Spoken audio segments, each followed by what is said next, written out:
can get you down. Things don't work out quite the way that you thought. Feeling like all your best days are done.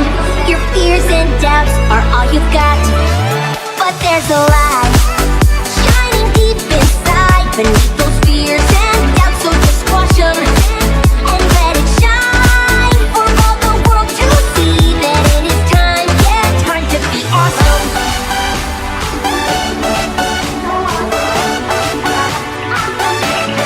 Time to be awesome. Awesome, yes, to be so awesome. Awesome, yes, to be so awesome.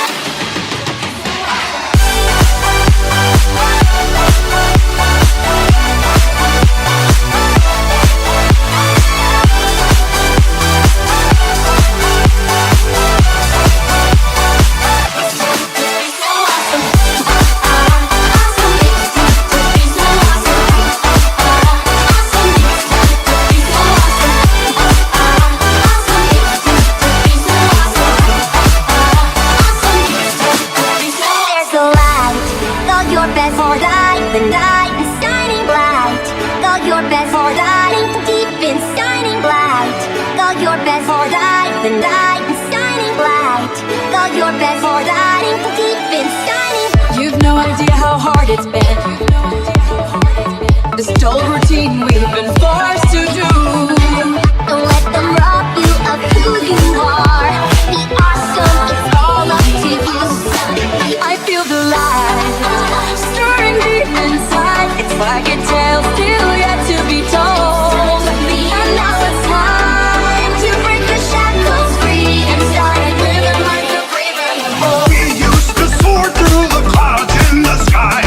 They'll have all the teams we would love to devise. We rescued our treasure and stored it away. Saving those gemstones for a rainy day. See the light, sailing up on stars. So take this form, his orders and toss 'em. 'Cause it's the time to let our colors fly. Now we rise, it's going to be awesome.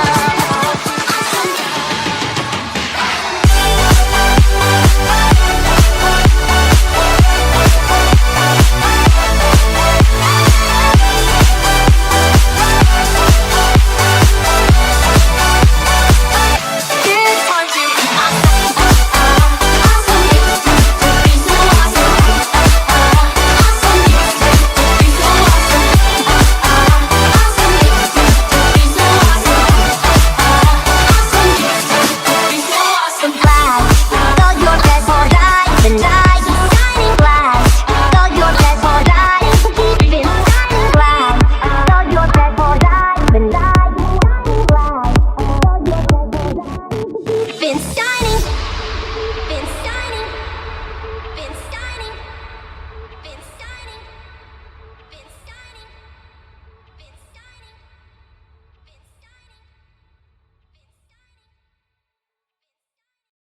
Fillies and Gentle Colts.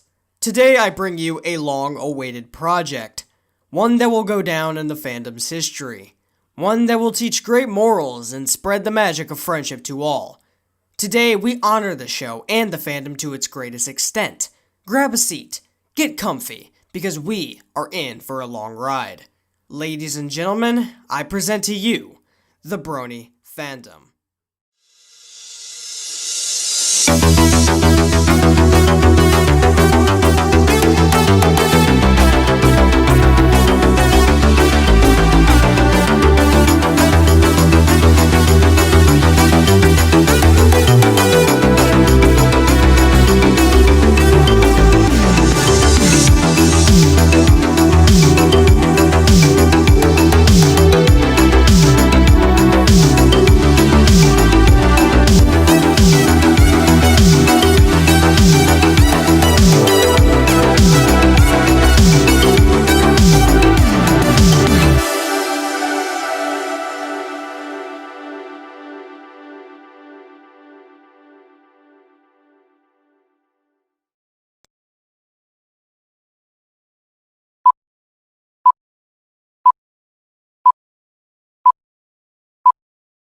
Hello everyone, my name is BlazeFire and I am here today to talk about why My Little Pony pretty much changed my life for the better. So a lot of people know me as a Brony YouTuber or a Brony artist, since those are my two main pretty much hobbies and jobs at this point. So let's just jump into it. My Little Pony Friendship is Magic. Oh gosh, I could say so many things about it and why it's changed my life. So the first thing, My Little Pony Friendship is Magic. I can say that I was one of the rare bronies in the fandom that started at the first episode. I saw the first episode on October 10th, 2010. No joke, that is when the first episode came out. I pretty much considered myself a brony because I liked it. I don't know why.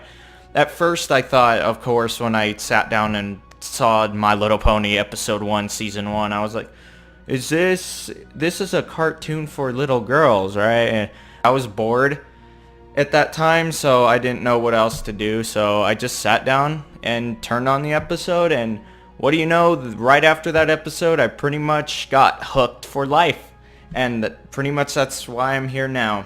So, October 10th, 2010 is when the first episode of My Little Pony Friendship is Magic came out, and I just want to say that without My Little Pony, if My Little Pony Friendship is Magic wasn't a thing and it never came to be, well, I would not be doing what I love now. I wouldn't have met the amazing people in this fandom. I wouldn't be where I am today, seriously.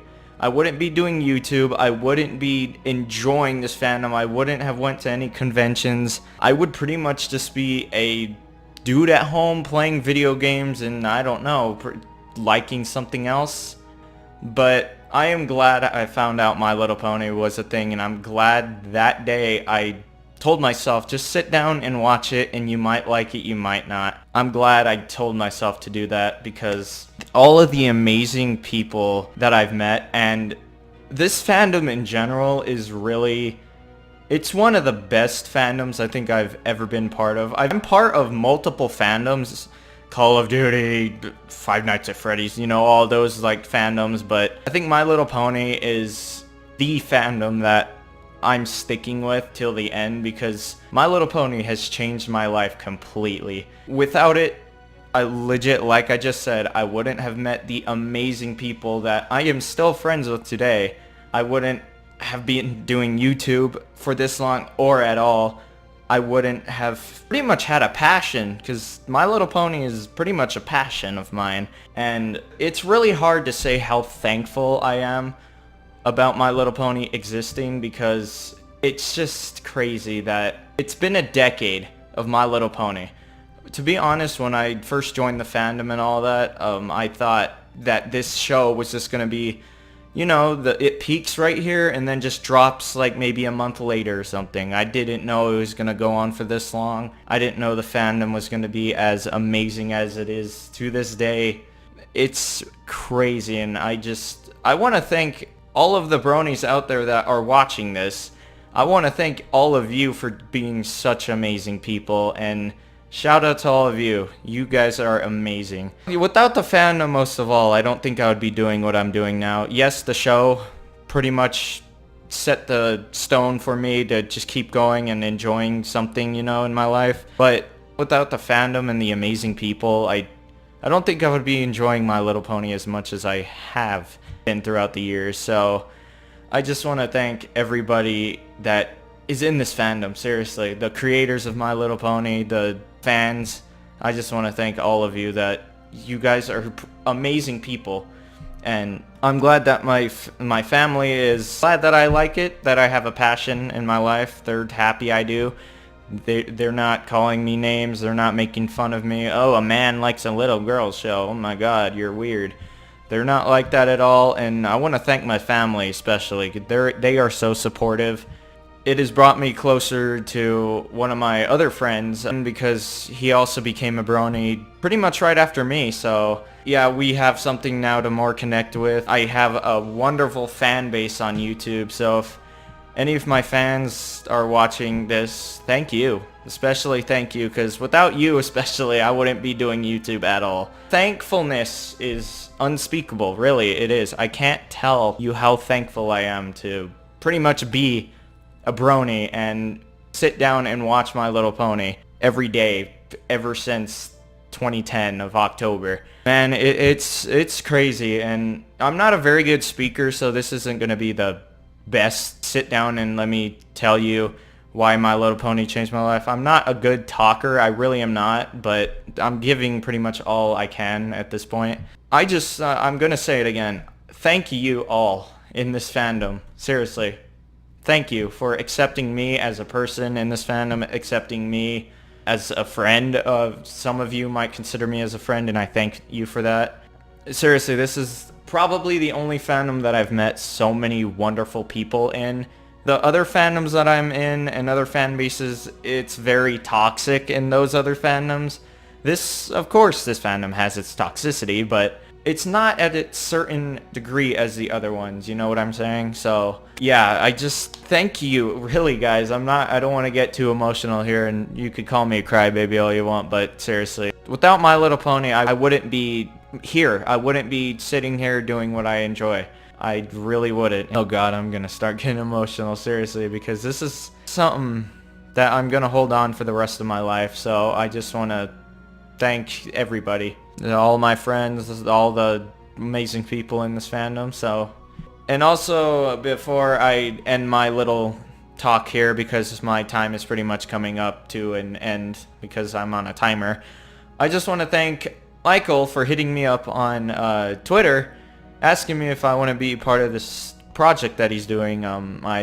Thank you, man. Seriously, if you are the only one that really reached out to me to really speak my mind on My Little Pony and how it's changed my life, really. It's changed my life for the better, and seriously, there's nothing I regret joining this fandom for. Seriously. Want to thank you, Michael, and go follow him on Twitter, please. Go subscribe to him. Because we just met a couple days ago, or we just talked on Twitter, and I could already tell he's an amazing person, so please go support him. So my time is pretty much up, so I just want to thank, of course, all of you. Again, thank you for accepting me, and thank you for being just wonderful, amazing people. Without you, I wouldn't be sitting here at this computer talking to all of you and thanking you. So, with that being said, my time is up, and I'm BlazeFire, and I will see you all later. I'm a fan musician under the alias Crusader. I was always a musician and passionate about music, but when the show and fandom were starting, I was still sort of developing myself as an artist. My Little Pony Friendship is Magic was inspiring me in ways that nothing else had before, really. I could never stop listening to the music from the show. The characters are so full of personality and so relatable. Everything about it just ignited an emotional spark, so to speak. And I wanted to do everything I could to turn that inspiration into something and share this excitement it made me feel with others. I remember attending my first BronyCon in 2013 and attending Bronypalooza, which was an incredible experience. Aside from the performances, bronies are such a fun audience to not only participate with, but perform in front of to this day. I remember thinking to myself how awesome it would be to perform at Bronypalooza and thinking it would never happen. And it happened twice. Life is full of things you think will never happen and then do. I started this project while I was still in college, not really thinking it would go anywhere, yet it's taken me all across the country and on one occasion a different part of the world. I've been to Columbus, St. Louis, Milwaukee, Chicago, Seattle, Baltimore, and even a town in the German countryside named Uslar. Every pony convention I've attended or performed at, of course, will be different from another, but every single one is full of attendees that share great enthusiasm and love for the show. I've never been to a convention that I've disliked. I won't pretend like my following is massive, but it feels so surreal knowing that there's even a modest amount of people, and growing, who look forward to what I have to post. I don't consider myself that interesting of a person, but being approached at conventions by actual fans, like I'm some kind of rock star, it's so surreal, and I'll probably never get used to it. Like, someone tweeted at me that they were nervous to approach me one time, and I'm like, I'm not that cool, I'm just a regular person. 2020 has been an insane year with the pandemic and all, and I would say something I find myself missing a lot is conventions. I miss the friends I always saw. I miss the enthusiasm and passion and sharing my own with others, the random sing-alongs, the panels and discussions, the people. In a pandemic, we do what we have to do, of course, but I really do miss these conventions. With all the friends I've made, the experiences I've had, all because of this fandom, I don't know if I would have the opportunities I've had without the Brony fandom. I probably wouldn't even be the same person or the same artist. I have friends not only close to me, but around the world now. Great, impactful people who I never would have met otherwise. It's been a while since I've put some serious thought on how much this fanbase has been a part of my life. At this point, I can't imagine what my life would be without it. Hello everyone, my name is ShokBox. I am 26 years old, and I've been a My Little Pony fan since June of 2011. I've been asked to go into detail about how the show and fandom have changed me into who I am today, and that's exactly what I'm going to do, though I'm going to try to keep it short. First and foremost, being introduced to the show definitely helped to expand my horizons in terms of the kinds of shows and movies that I watch. When I started watching the show, I was a 17-year-old high schooler, and while I wasn't super against shows and movies that were girly, I wasn't exactly in a rush to watch them either. After I started watching Friendship is Magic, though, I was sort of forced to admit that this kind of cute, lighthearted, and accessible entertainment was something I actually enjoyed, and that wound up having a pretty big effect on not only the kinds of shows that I watch, but also the kinds of movies and even video games that I enjoy too. So Friendship is Magic definitely caused me to become a lot more open-minded when it comes to entertainment. In addition to becoming more open-minded to different types of entertainment, being a part of the Brony fandom has kind of just made me a more open-minded person in general. Through this fandom, I've met so many people from so many different backgrounds and walks of life who all have very different perspectives and worldviews. It's definitely caused me to become more open-minded in terms of the kinds of people who are out there and who they are individually and what it is they do and the rights that we all deserve as people. Another way in which the show and fandom changed me is that it caused me to become just a bit more critical of the kinds of things that I watch. Prior to Friendship is Magic, I never really gave much thought to the actual qualities of the shows that I watched. I didn't really think about how good the animation was, or how appealing the art style was, or how fleshed out the characters were, or how engaging the stories were, or anything like that. Those are all things that I just never really thought about before Pony. Once I started interacting with the fandom, though, and started discussing the show, its episodes, its characters, etc., it inspired me to start really thinking about why I enjoy the show. I liked this episode, but why is that? I like this character, and here's why. This episode wasn't as good as it could have been, and this is why. This was also somewhat inspired by many of the fandom reviewers that I watched, such as Sawtooth Waves, Silverquill, Dr. Wolf, Josh Scorcher, and so on. Friendship is Magic and the Brony fandom were what really got me to start thinking about why I enjoy the things that I do and why those things are worth watching in the first place. Lastly, one of the biggest ways in which the show and fandom changed me is that it was the catalyst behind me getting really involved in general nerddom. And here's what I mean by that. The Brony fandom was the first one that I was ever really involved with. Prior to Pony, I dabbled a bit in the Sonic fandom a bit, but I never had a super high level involvement with it. Pony really was the first fandom that I was actually a part of. And through getting into Pony, I started participating in a lot of the activities that one normally associates with being a part of a fandom. I came up with the name ShokBox as an online handle. I created an OC for myself that you can see in my Twitter avatar. I started listening to fan music, watching fan animations, reading fan fiction. I started playing the My Little Pony card game. I started regularly attending conventions and buying copious amounts of things like figurines and plushies and posters and whatnot. And to be clear, I was already a pretty big nerd before I got into Pony, but Pony really was my introduction into the much broader nerd lifestyle, and honestly, I love it. I would never go back. Speaking of conventions, though, I would like to mention that one of the best things to come out of me being a part of this fandom was having the opportunity to be a staff member for BronyCon, which I did from 2015 up until the con ended last year. I loved just about every second of working for the con and missed doing it just about every day. It was such a great learning experience, and I met so many amazing people who I'm still friends with today. And I consider that to be one of, if not the best thing to come out of me being in this fandom. And with that, I think I'll wrap this up. I've been in this fandom for the better part of a decade now, and through it, I've changed a good deal, and for the most part, it was all changed for the better. Thank you for listening, and have a nice day. I have been in this community since around 2013 or so, and it has been one great ride these past 7 years.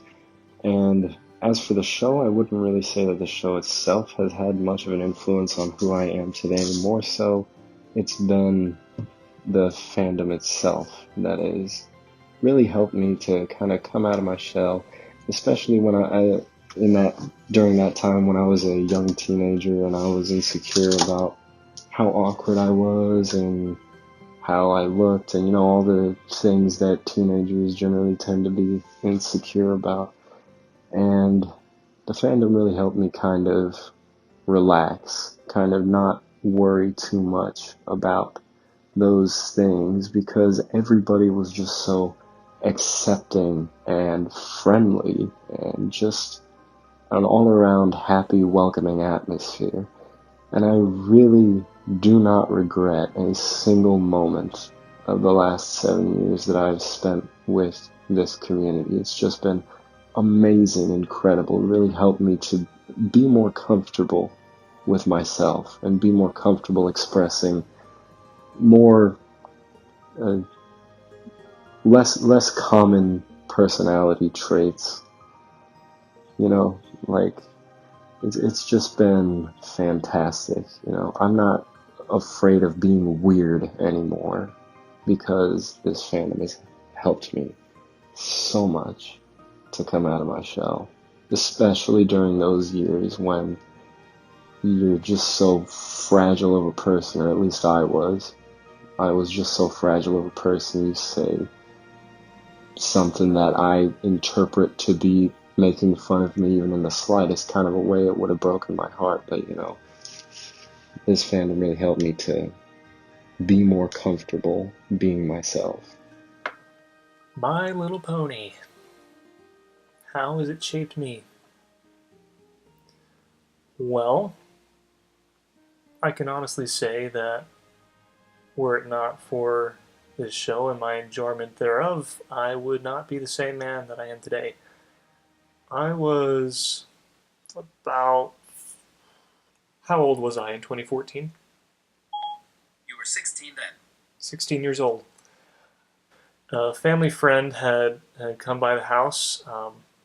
It was just me and my siblings there for the whole weekend. My parents were out of town.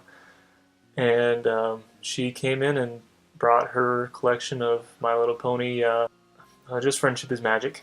And her words were, "I'm going to make you all bronies if it's the last thing I do." And, well, she didn't have to wait long. When she put on the first episode, I was skeptical, like most, like almost all of us. But when it got around to Giggle at the Ghosty, Pinky's first song, specifically the part where Twilight says, Tell me she's not. "Same, Twi, same." That moment there hooked me in a way that a kids show has not ever. It was amazing to me to see a show that acknowledged the tropes that would leave most adults clawing their eyes and ears out, and to diffuse it. She is. Oh, so that was the hook. What kept me coming back? Well, character development. My favorite part is watching a character learn and grow. It's a very human thing. I make mistakes all the time. And when I acknowledge them and work to do better, it's a wonderful feeling to watch myself change and grow and become something better, something more than I could have been before. This show embodies that in a wonderful way. It's got characters that are flawed, that are believable, that are striving to be better than they are. It just warms my heart. It's been almost 7 years now, and it's still been a wonderful ride. These ponies are like people to me. I look at them and I see versions of myself, or people that I've known, or people that I know. And to watch them go through life, learning and growing and improving, gives me hope that I can be someone better. It shows me that it can be done. When Fluttershy, a shy heart like me, can stand up to her fears and learn to talk to people, learn to open up, learn to stand up for herself and for others. It's an amazing, glorious thing. And I am honored to have been a part of it. Hello there, I am Lugiamasterbrony, and today I'm going to talk to you about how I got into the show, the fandom, doing YouTube, life as a Brony YouTuber, and, people I've met through the fandom as part of the other one, I guess. Anyway, so it all started in the summer of 2014, which I believe was June. I was bored out of my mind and sitting on the couch looking at TV, flipping through channels on the guide menu, and I saw that MLP was on, so I was like, I'll give it a shot. There are 3 episodes on at the time. The first one was the Daring Do episode, Daring Don't, but I only saw the second half of it, so I didn't get to see the whole episode, so I had to rewatch that later. The second one was a sleepover episode. The third episode I do not remember very well, so there's that. After watching those 3 episodes, I kept watching through Daily Motion. And during my trip to North Carolina, my cousins found out that I was watching MLP, and one of them asked, "Are you a brony?" I was like, "What's a brony?" And I thought this in my head, like, I did not know what a brony was at the time.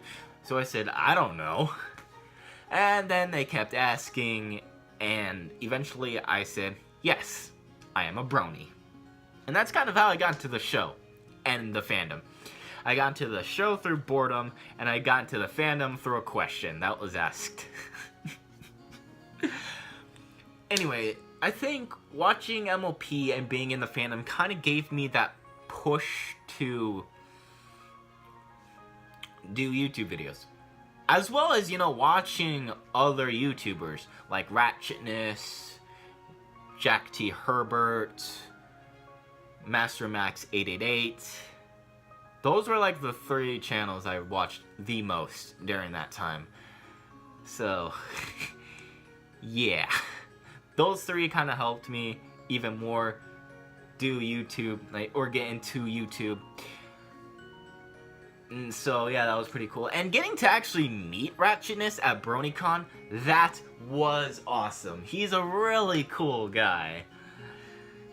I remember talking to him for a little bit, and it was just really fun. It was nice talking to him. And then meeting him again and whatnot. It's just really cool. My life as a Brony YouTuber, though.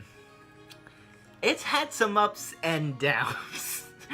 I'd say a little bit more downs than ups, but it's whatever. For example, the biggest video at the time, like in 2015 that I recorded, it was a parody song that I wrote called New Brony, which got to 10K views, which I guarantee you, if I had kept that video up, it would probably be at 100,000 views by now. But I unlisted it, and it was still getting views, so I was like, you know what, I'm just deleting this. When I could have just privated it, and then re-upload it later, or make it public again later. Which I kind of wish I had done that. But it is what it is. And, well, again, I've met some cool people, going to BronyCon and whatnot through doing YouTube. I met people like Ratchetness, Josh Scorcher, Little Shy FIM, Tootsie Forever, Turtle Pain. Who else?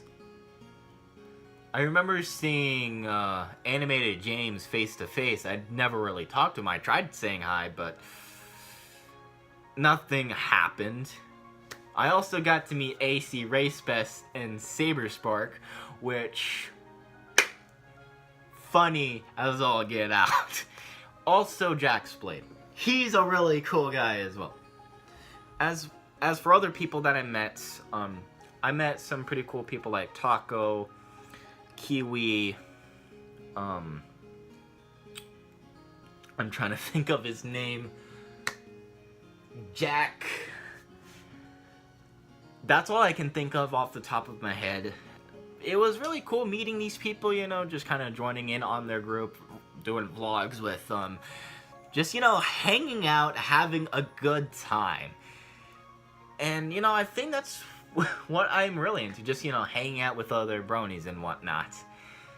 I know, I liked going to the panels at BronyCon, and it really started feeling like a home to me. So when it came down to the announcement in 2018, where they announced that they were ending, I felt kind of shocked because this was just starting to feel like a home to me, like another one, right? I know I've been there 3 or 4 times before, and I was like, this is going to be the last one I do.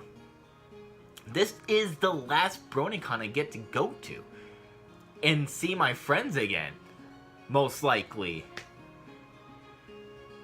So I was like, you know, I'm gonna make this BronyCon the best possible BronyCon it can be. And it was pretty awesome. It was quite a mess, but it was fun. All in all, the show and the fandom kind of helped me through a lot. It's, I don't know, helped me get through some troubles I was going through in high school. Again, it helped motivate me to become a YouTuber. So that's pretty cool. And I've been doing this for 6 years now. So, almost a veteran at this point, I guess, in a way. But other than that, it's just been a fun ride being in the Brony fandom. Yeah, I've seen the ups and downs, seeing friends come and go through the fandom, like seeing them join the fandom, seeing them leave the fandom, so on and so forth. But other than that, there's nothing much I have left to say, so I'm just going to leave it at that. And yeah, that's about it. I'm not big on words and speeches and that. Well, I know that the My Little Pony Friendship is Magic show has just changed so much for multiple people's lives. From animators to artists, it's just changed so much. The show, it gets its lesson across as well. And for me, it's changed so much that you can watch, or you can like what you want to like. It's just like, when I was first starting watching the show, it was like, parents did not like her, it was like, you gotta watch shows that are for you, for your age group.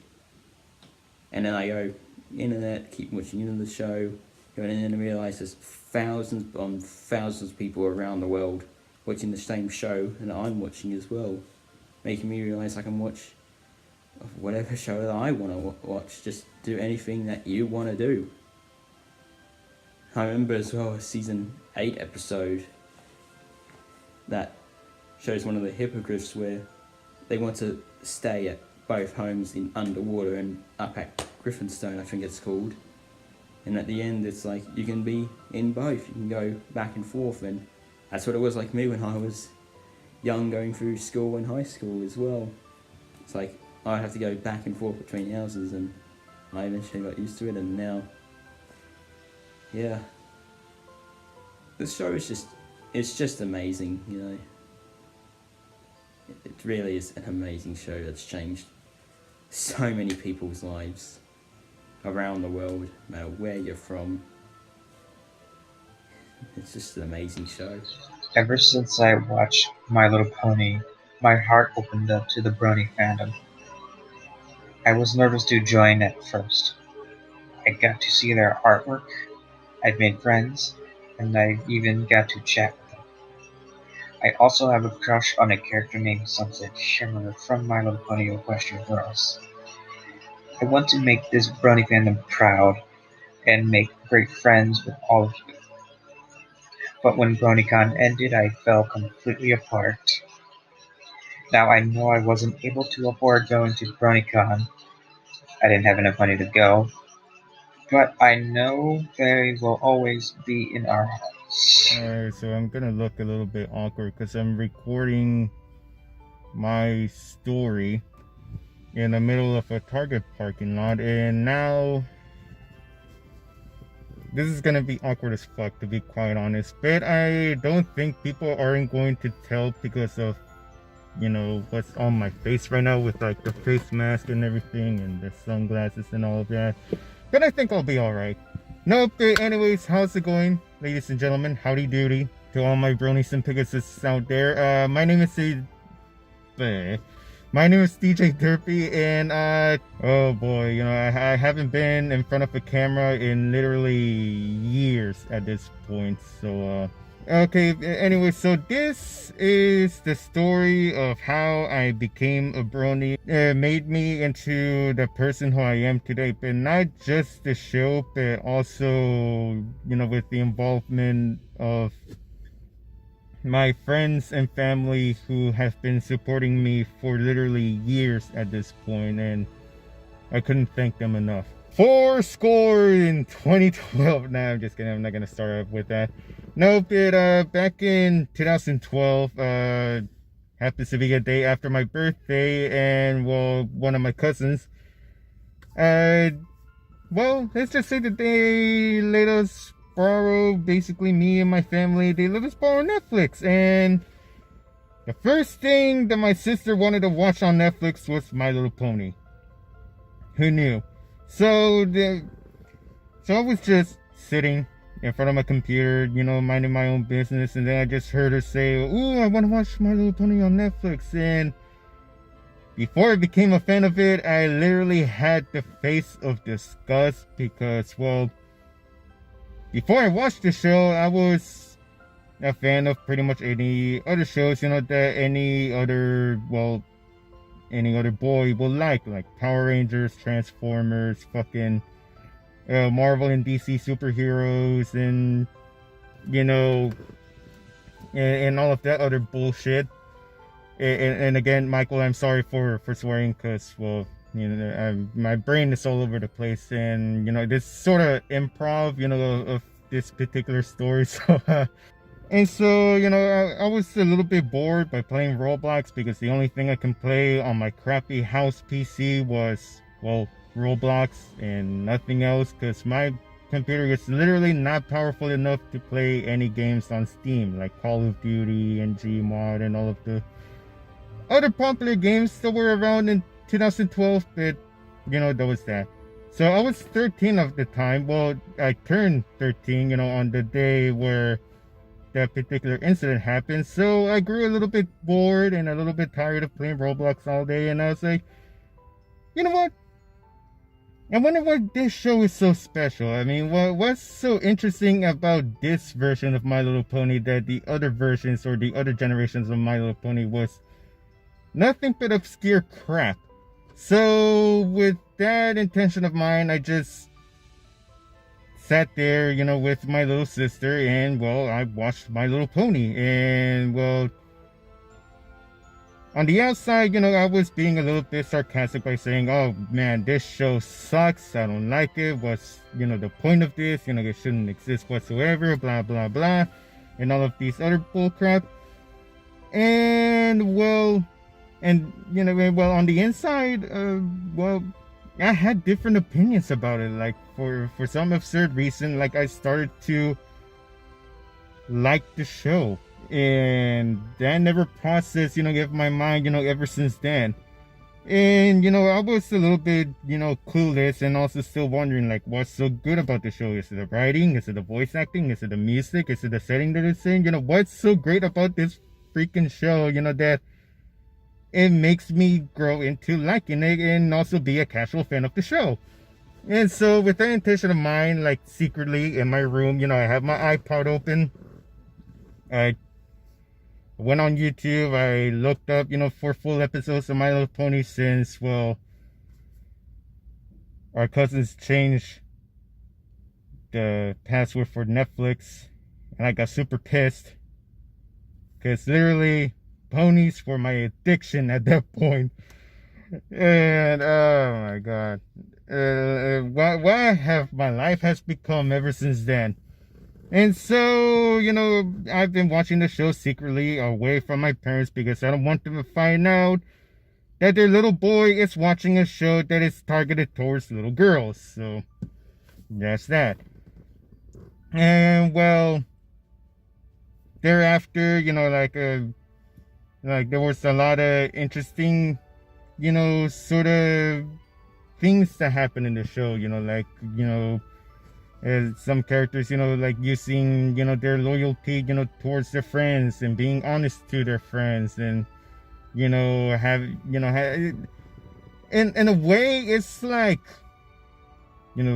sort of like real life, but it's not. And, like, I don't know, I just took, some of the life lessons, that these characters just learned throughout the show, and I utilize them in real life because, well, before I even watched the show, no other words for me to express other than I am a total a-hole towards people. Like, I wasn't respectful. I think, that I was in the right, and, that I just have this huge, tremendous ego, that I couldn't let out of my system. And then years later, I grew, to realize that the people recognize me as a grade A asshole, towards them. And by learning these things in the show, by being honest to your friends and family and, being loyal, to one another and all of these other things is what makes me who I am today. And also, if it wasn't for my friends and family also teaching me or like showing me, to be a good person towards someone, I don't know where would I've been, like I will just sit at home lonely without any friends, and, my family, will grow to hate me because, well, I was a total asshole. And I'm just incredibly grateful to be, to be quite honest. Like, if it wasn't for the show and if it wasn't for, like my friends and family, teaching me what's in the right, teach me, to be a better person, not just to myself and not just to improve myself, attitude wise, but to be a really good person, towards everyone, no matter who they are. And, I grew, to be nothing more than a carbon copy of everyone else. Like, I try my hardest to be cool and to get my attention towards kids in school, and nothing seemed to work. And then, I keep getting, like some of these advice, that it's better to be yourself for, who you are truly on the inside and try to express it. But for some reason, I'm afraid, to express, for who I am, because I don't know who I am really on the inside. And, My Little Pony showed me, what you can do or what you are truly on the inside, and try to express it and tell the world that, hey, this is who I am.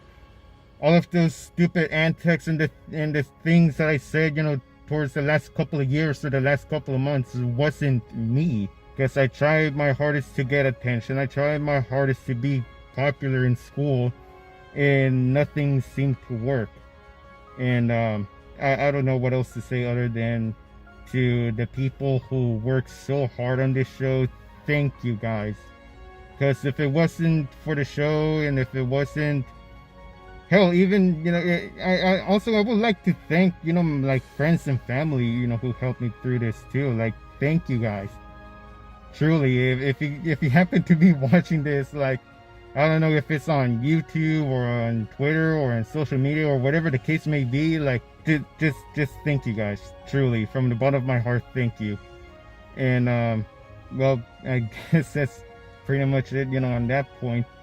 But the show didn't just showed me how to be, like a better person, and also really expressive sort of artistic talent in a way, because as a kid I was like, I'm in love with music, and like I want to learn how to play an instrument, like I want to be in a band, and write all of these and all of these songs, and like write music in general. And as a kid, I was not that talented when it comes to playing music in a way, because like I had a drum set when I was a kid, and I never learned how to play it properly because I was just banging the drums like all over the place, and it was a huge freaking mess. I had an accordion, and that didn't work out too well because I suck at playing that too. And then in my teenage years, I owned a guitar, and then like I wanted to start, like my own rock band and all of that. And I can play guitar a little bit, but I still need some practice. I still need to learn how to play, guitar for a little bit, and that's that. And then I had, I have my eyes set on the piano, and I really wanted to learn how to play the piano because, throughout my teenage years, I was interested in EDM, and I want to learn, how to do bass drops and make, these freaking insane songs, that I've been inspired by not just mainstream artists, but also Brony artists, throughout the years, guys like Silverhound, The Living Tombstone, Black Griffin and his brother, Basic. There's a lot of guys, that I got inspired, too. I couldn't list them all. I can only list those guys. And, the music in the show, makes me want, to write my own material. It makes me want to be creative in a way. And I thrive, to want to start a career in music, but I never had the courage, or I always, have the mindset, that I'm not, talented enough, to have a career in music, and, or that I'm not good enough, or like people, will just come out of nowhere and tell me like, hey man, you're not good enough, to be in the music industry, or you're not good enough to have a career in music, so you have to do something else. And for years, I tried my best, to actually perform, like my art better, or actually be better in music, and not just doing it for the fame or the money or anything whatsoever, but mostly just to inspire people that, hey, I was just like you. I wasn't good in music, but makes you switch the entire mindset that, hey, like you are, talented, and that you are, relatively good enough to be in the music industry, and want to help out, my community, and I want to inspire as many people as possible. There's no other way for me, that I'm, a little bit speechless, or that I'm ranting or rambling around and stuff, but yeah. My name is TJ Derpy, and I guess that's my story, and how My Little Pony changed my life, and how much I enjoy the show, and how I'm proud to be a brony, and forever will be a brony. So, that of mine, take it easy. Have a good day. What's up, guys? It's me, After Brony, for Royce 732, and a happy 10-year anniversary to My Little Pony. Celebrating 10 years of friendship is magic. And let me tell you guys, if it wasn't for the show and the Brony fandom as well, my life would have never changed for the better in so many ways. It has changed my life, it has changed my friends' lives, in so many ways. And I mean, because before heading into the show, I wasn't that really social. I never, you know, imagined myself being a creative type. And I did love cartoons at the time. And finally, I did love cartoons at the time, but I never dreamed of myself as becoming a voice actor. But then heading into the show and throughout these past few years, I've broken all those barriers. I've now interacted with people.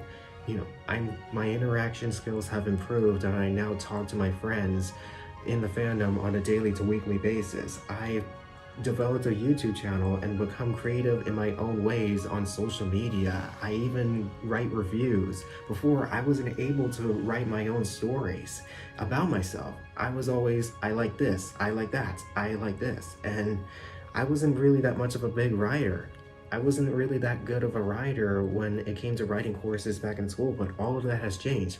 And finally, in 2018, I got my first ever voice acting job, and it was all because of this show and this fandom.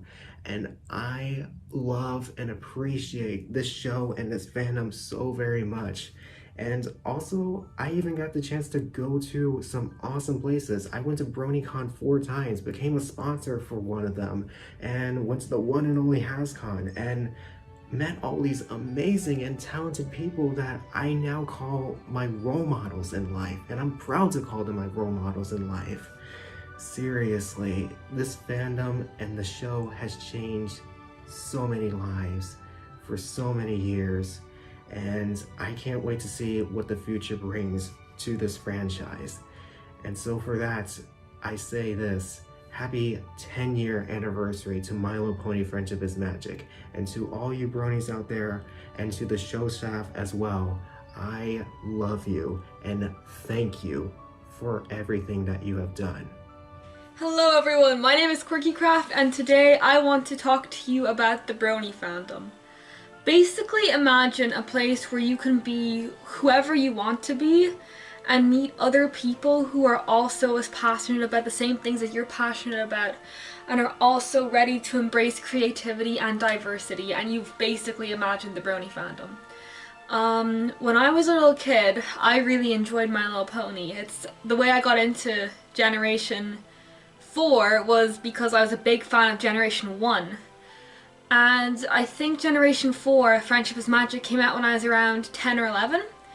And I fell in love with the show, and I just grew up with it. And at the time, I wasn't doing too well in terms of like in real life because of bullies in schools and such. And I basically felt like I couldn't really connect with anyone. And then when I found the Brony Fandom, I was about 14 years old, I found out that there are like-minded people on the internet who also enjoy cartoons and who also enjoy just colorful magical ponies. If it weren't for the Brony Fandom, I never would have found my passion for voice acting, and I never would have built up on my just acting in general, those types of skills. I've met the most incredible people who a lot of them I had the privilege of meeting in BronyCon last year, and I'm just ever so thankful for all the things that the fandom has given me.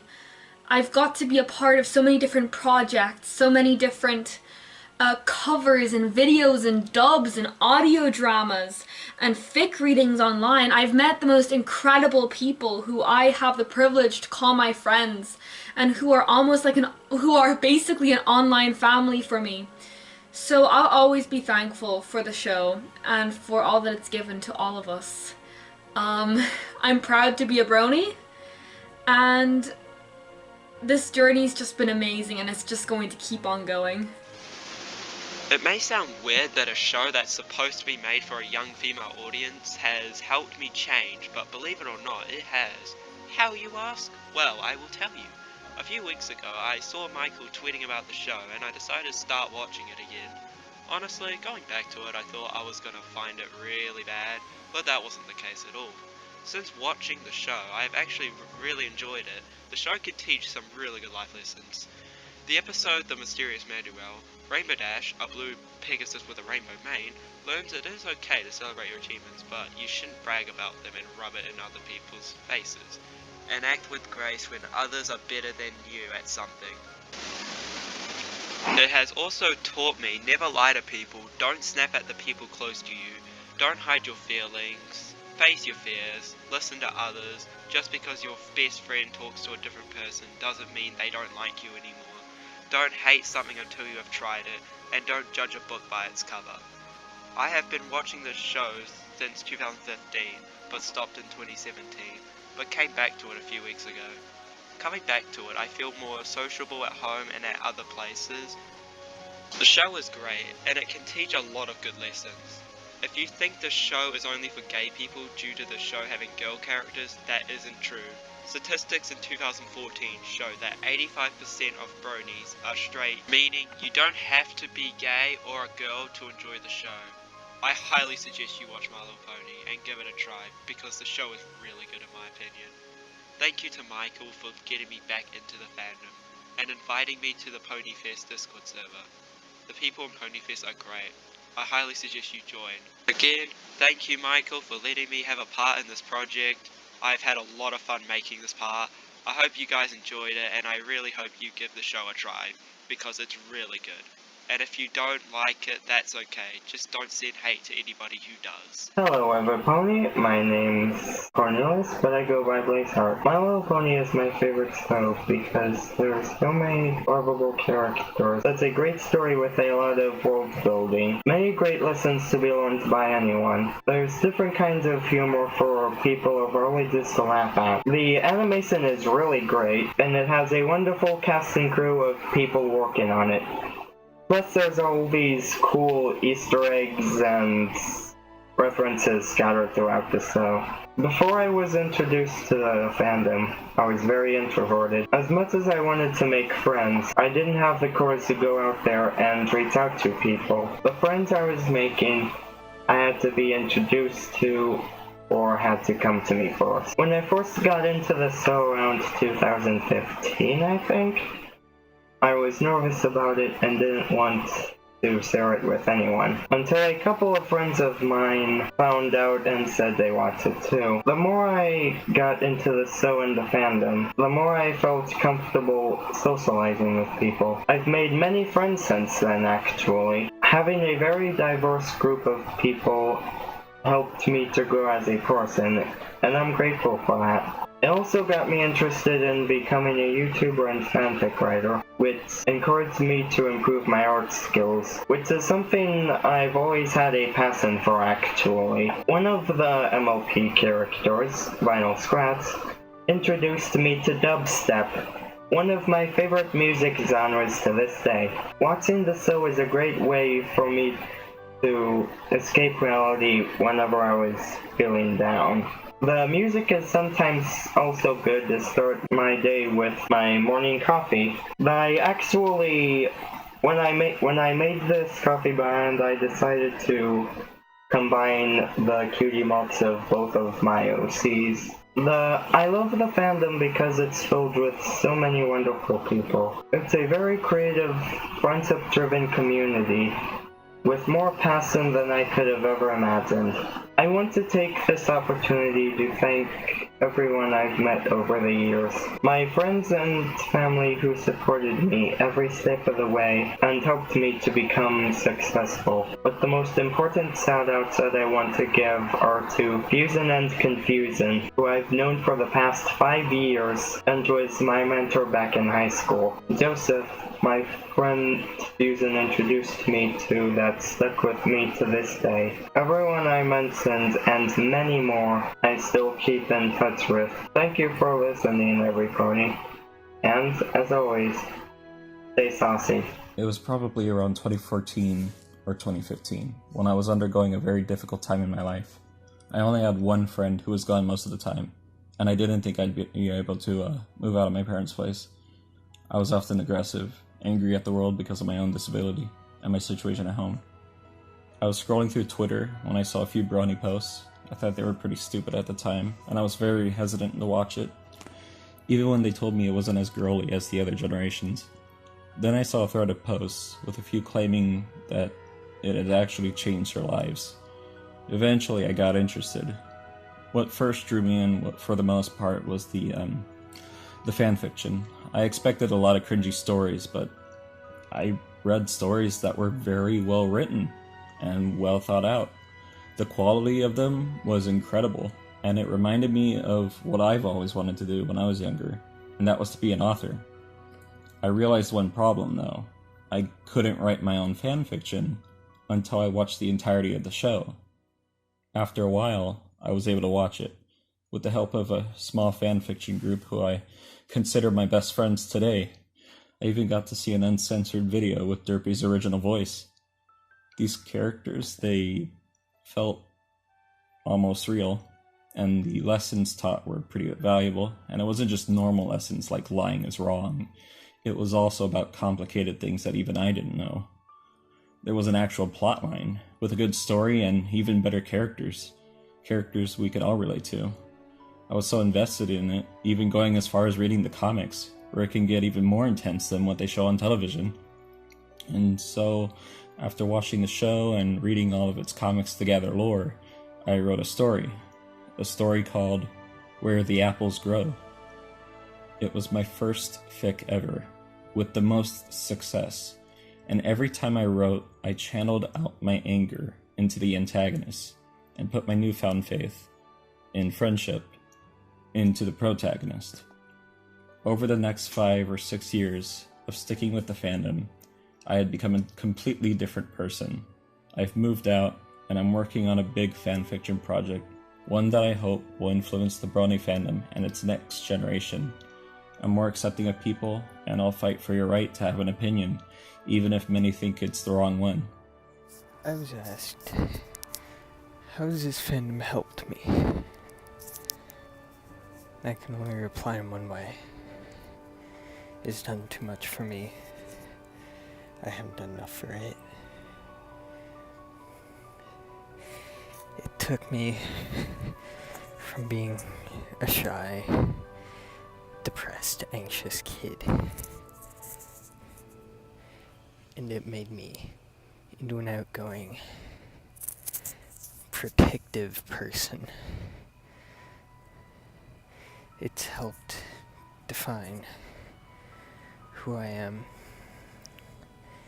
what I do, and how I act.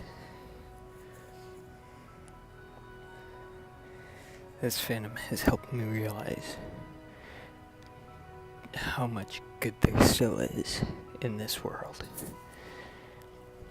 How much people care about others in this world.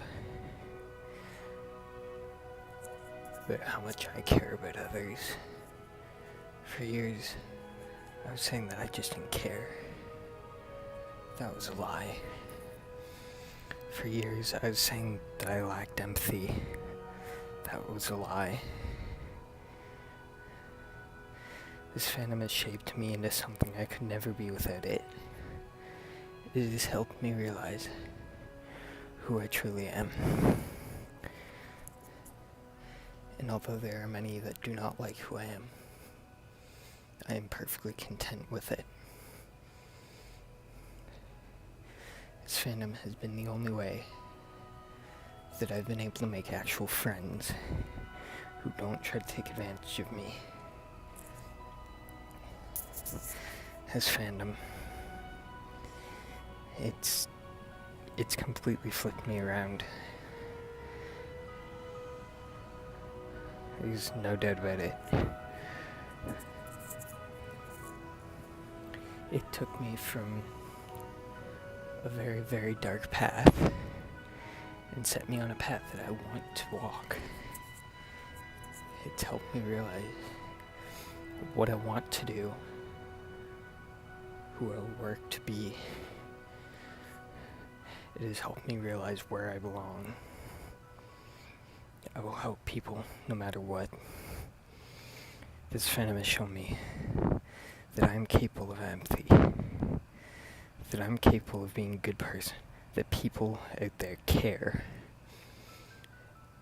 and you just can't put a price on that.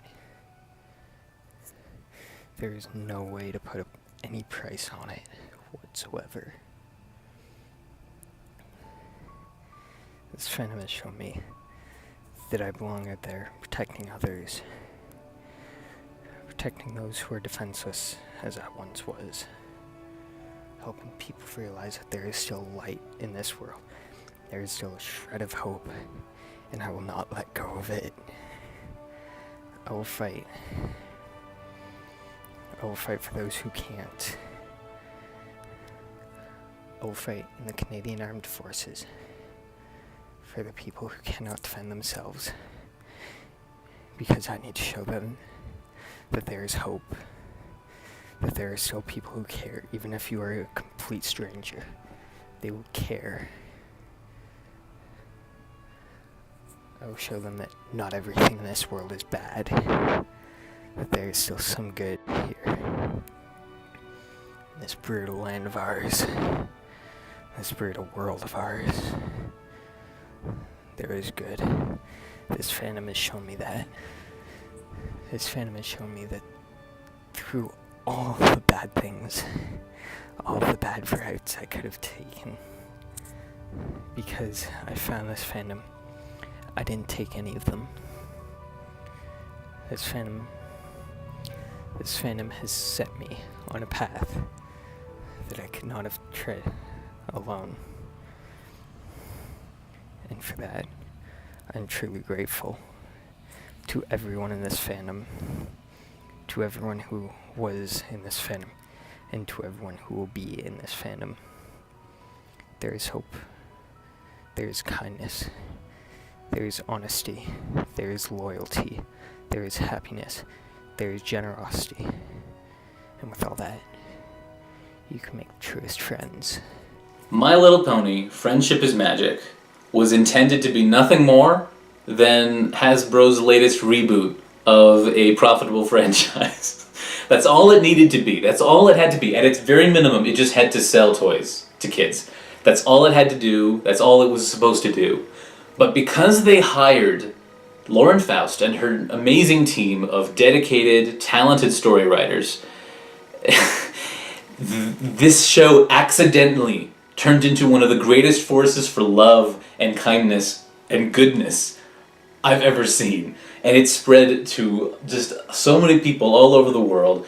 And it's amazing and hilarious at the same time that all this came from what is essentially a toy commercial.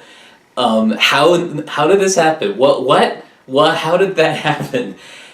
And it's just that these show writers, the people who ran this show and created this series, they understood that when you make a show for kids, it's not an excuse to slack off and be, oh, it's just, you make it as cheap, no one will care, it's just for kids. They don't do that.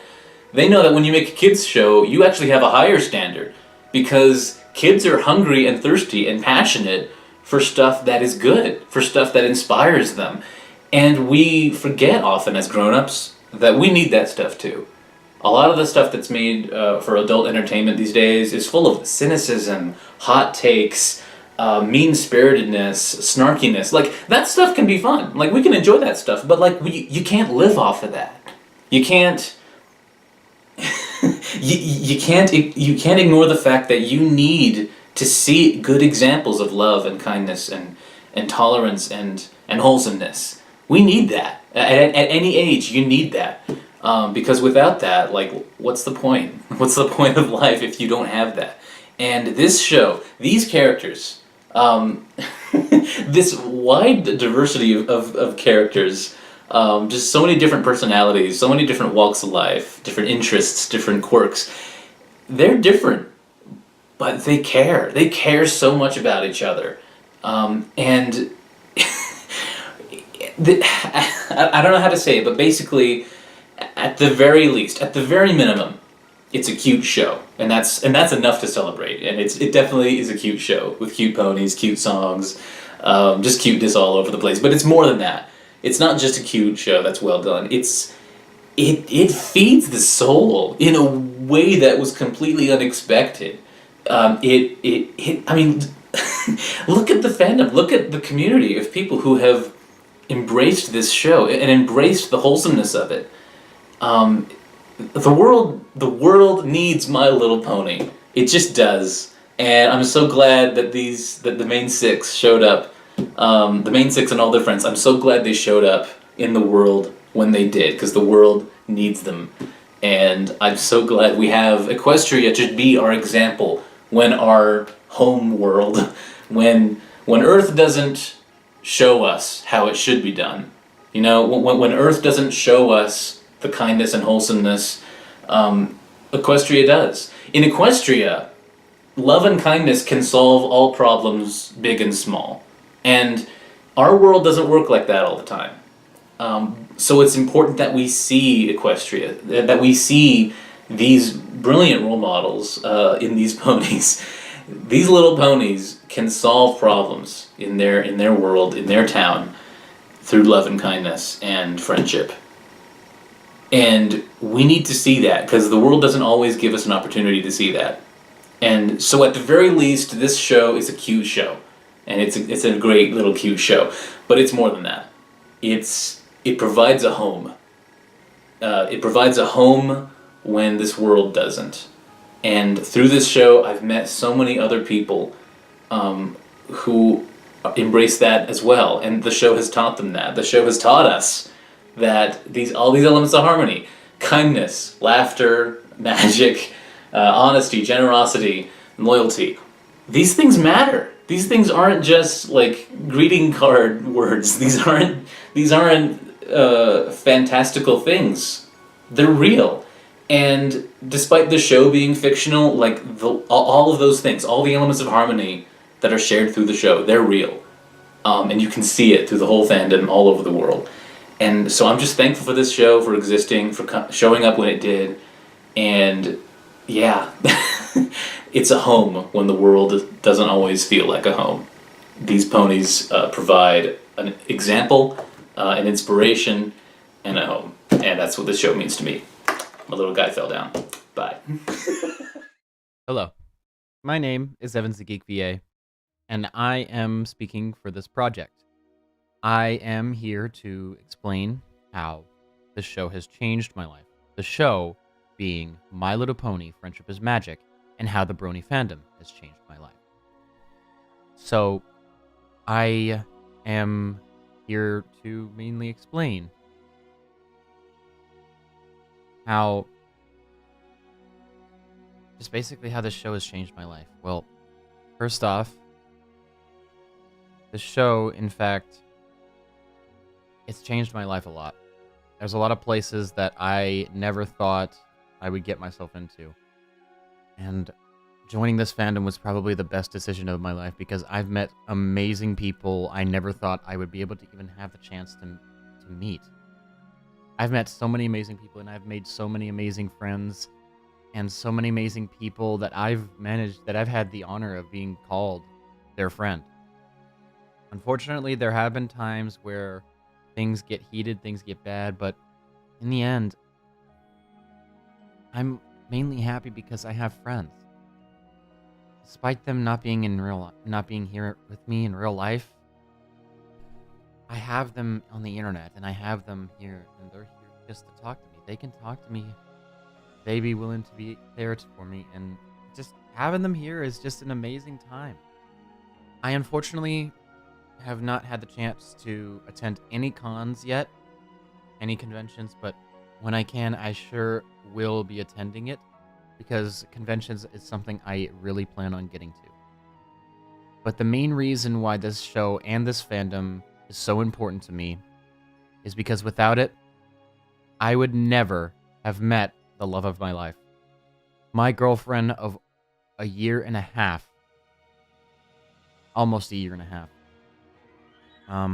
about a year and almost 4 months, my girlfriend and I have been together for that long due to this show. We met sometime in 2017 on her YouTube video, and we became friends throughout 2017, 2018, and then soon in 2019, we finally decided to make it work. We decided to make our relationship work, and we've been together ever since. And I honestly don't think I could be any happier with any other girl. She has truly changed my life, and she has truly taught me a lot of things that I didn't think I'd ever learn. But I honestly have no clue how someone like her could be so sweet. I love her so much. I love her to death, and I'd die for her. And it's because of this fandom and this show that, because of this, I'm a brony. I'm proud to be known as a brony. I'm proud to be here, 16 years old, with 4,500 subscribers, making content that people enjoy, and being able to make a living off of it. Being able to create content that people enjoy, be a part of projects that friends are making, being able to just complete certain projects that people want to make, and being able to help people, and be able to just be able to be there for other people when they are not in the best of moods. Be able to be there for others that are hurt, and those that are sad, and those that are happy, and those that are in need of a friend. The show has taught me that kindness is very important when it comes to solving problems, and generosity, honesty, laughter, loyalty. All of that is very important, not just for the show, but for life in general. It helps you become a friend.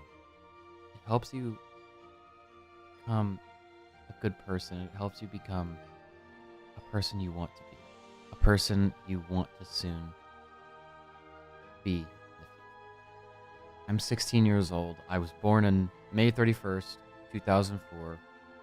And I'm happy at 16 years old, and soon I will be a full-fledged adult in less than 2 years. And when I am finally an adult, I plan to go to conventions and meet friends that I have known for years, and I plan to make them my friend, and I plan to one day be able to leave a great impact on this show and this fandom. When this fandom dies, and I know it probably never will, but I know that I want to make sure I leave a good impact on this show before I die. This fandom and this show means so much to me because I'm able to make friends with people I never thought I could. It helped me find my love. It helped me find my passion for voice acting. And it helped me find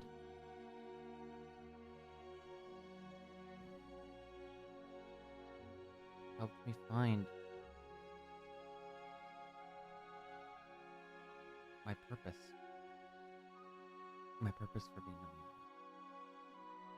It helped me find my purpose for being on this planet. To be a part of certain projects, be a part of different places and different things, and be happy to have come this far. And I'm truly, truly happy to be considered a brony. I am so glad I joined this fandom. I'm so glad I chose to watch that show for the first time. And I'm so glad. I'm so glad I became a brony. I am a brony. You all have tested. When I became a fan of My Little Pony, I honestly didn't know the impact it would have on me. I really did not expect it. I thought it was just going to be nothing more than a fandom devoted to the show and enjoying it. Nothing deep or anything, but I was wrong. For me, being a brony was more than just watching the show and liking it. It was the sense of community. You know? Making new friends and all that stuff. But it was also more than that.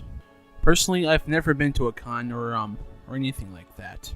But nonetheless, in this fandom, I've gotten to know some pretty cool people. Even made some new friends, some of whom I've actually met in gatherings. Throughout my involvement with the Brony fandom so far, I've seen the creative works of many people, from all different walks of life. I've seen them create art, music, stories, to even animations. I was amazed, and it actually inspired me to create stuff of my own. And I have to say that between watching the show, and creating fan-made content, and seeing other fan-made content made by many other people, I have to say this is the most fun I've had. But what My Little Pony means to me goes far beyond that. In the fandom, I see something that transcends the barriers of race, creed, and gender, barring the fact that there's conventions all around the world.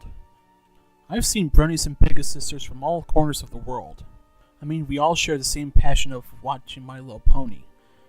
It's that sense of unity that's sort of what defines us as a fandom. And that's what drew me into the whole Brony fandom.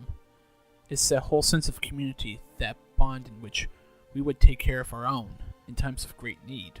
I mean, I know I'm probably saying some stuff that was already said before and made well apparent, but I'm just speaking my mind here on this and what being a brony means to me. If given a chance to go back in time and change the whole thing that turned me into a brony, I would not change anything. No, I wouldn't. It's one of those things I have no regrets about. This fandom has been my home for many years, and I've been surrounded by some of the most down-to-earth people since I've arrived. Through that, it sort of allowed me to come out of my shell. It really helped me open up more, and I gotta thank My Little Pony for that. It really did help me to accept myself for who I was. I've only been to like a few meetups, hung out with some of them, but all the experiences were golden, especially when it came to watching the final episodes. It was sort of an emotional moment for me, you know? Watching the end of a journey I've taken since 2012 maybe, and sharing said end with some friends, I was truly at a loss for words, but not in a bad way. But I knew that even after the show has ended, it was never going to be truly the end, because I knew that the Brony fandom would survive past the show's ending. But even as time rolls along, I'm still never going to forget those experiences. I'm never going to forget when I became a brony. Well, I would have prepared something like a big speech and whatnot, but I honestly just chose to speak my mind and whatnot, but it is what it is, and I'm grateful for this opportunity. Okay, test, 1, 2, let's do this thing. Hi, I'm Anina, but some of you might know me as Ninny.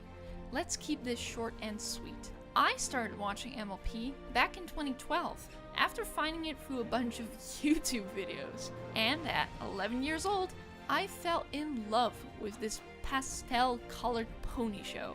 Obviously at that time, it wasn't too bizarre. Sure, I wasn't 6, but an 11-year-old liking cartoon ponies? Nothing weird about that to those around me. But as I got older, it didn't stop. While I was silently expected to stop at some point, I just kind of didn't. And people around me quickly took notice. You're still drawing those? Some would say at a family party. God, you're so weird, some would say in school. It was obvious. Liking these innocent things that brought me joy was somehow bad. And before I knew it, I was trying to make excuses for why I was enjoying this thing. I took my wrapped shield of self-respect and helplessly tried pushing back hateful comments. But it really was no use. And my self-respect took a dive as I was now convinced that I was just a weirdo with horrible tastes. Until at one point, when I took a proper dive into the online community. It seemed so intimidating at first. Who knew what creepy things were hiding there? And while there were definitely some interactions I would rather forget, what stuck with me most right away was acceptance. I didn't have to explain myself. I could show off my art. I went to meetups. Thanks to the Brony community, I realized it's okay to like certain things that you might not be the target demographic for, as long as you're not harming anyone with what it is you love. And from there, it just kept getting better. I started taking commissions, I made wonderful friends, and I even helped make a convention happen. Now I'm 21 years old and still here, looking at the wonderful fan creations while I silently wait for what this series will offer next. Maybe my story sounds familiar to you, and you too find it hard to be openly excited about something like MLP. In that case, let me tell you something. Don't be. No, seriously, I would have been a lot happier a lot sooner if I had just been honest and didn't care as much about what other people would think. Maybe you're a furry, an anime fan, etc. Whatever it is, go out there and proudly be yourself. As long as you're not being creepy, harmful, or problematic, there's no shame in being what makes you happiest. That is what the Brony fandom taught me over the years, and I hope to keep sharing that shameless happiness for years to come. Hey guys, Brony Mash here, and today I'm going to be talking about the My Little Pony Brony fandom. Well, it all started back in, let's say, 2016. I wasn't a Brony back then. I didn't know anything about the fandom. But until a year later, I started watching My Little Pony Friendship is Magic. And, well, it changed a lot during the years for me. How, do you ask? Well then, all of a sudden, I just started watching it. And it changed my life for I don't know, for more than 3 years actually, since 2017.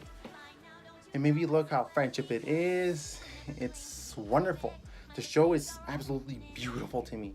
No, it's not the best program out there, or what you call the cartoon, but to me it changed a lot. And ever since then, I didn't know anything about friendship, nothing. And what else? Well then, let me just say this. It changed a lot because back then I had friends that never cared for me. And they still don't, I'm pretty sure. But oh, how do I say this? They well, they didn't care for me. They didn't even notice that I'm there, even though I was always there for them, and yet they still don't. Well then, I started watching the My Little Pony ever since 2017, around September or August, I don't remember. And The Perfect Pair was my first episode ever that I actually watched. Why? Because back then I didn't know anything about the fandom, even though my sister once told me that. Why don't you watch it? It's awesome. And she doesn't like it after all, I think. And I started watching and over and over and over and over. Trust me. And then I started watching it over ever since then. It made me laugh, cry. It made me feel something. I don't know. And I absolutely loved it. It's changed my life. The way how I look at my friends. And then, well, the movie came out and it was awesome. Well, I give it a 9 out of 10, of course. And then the day the show ended, gosh, I was so devastated back then. I was sad because it was actually my favorite show. Well, not a 100% favorite show, of course. I still watch it. And yeah, the new one, My Little Pony, Pony Live, it's awesome too. Yes, it may not be the same after a year or two, but who cares? It's just a cartoon. But to me, it's more than a cartoon. It's part of my life now. As you can see over there, they actually have something about My Little Pony. And what else? Well then, from the bottom of my heart, I want to say thank you for listening to me and for letting Michael, thank you so much for letting me be part of this project, and you're awesome. You're absolutely awesome. And well then, what's my name? Real name, David Rivera. But people call me Brony Mash on YouTube and Twitter. You can follow me on Twitter and on YouTube. The same name, Brony Mash, of course. And Twitter at Brony Mash 2018. That's my Twitter. You want to follow me? Of course. It's all welcome. DMs are open for everyone.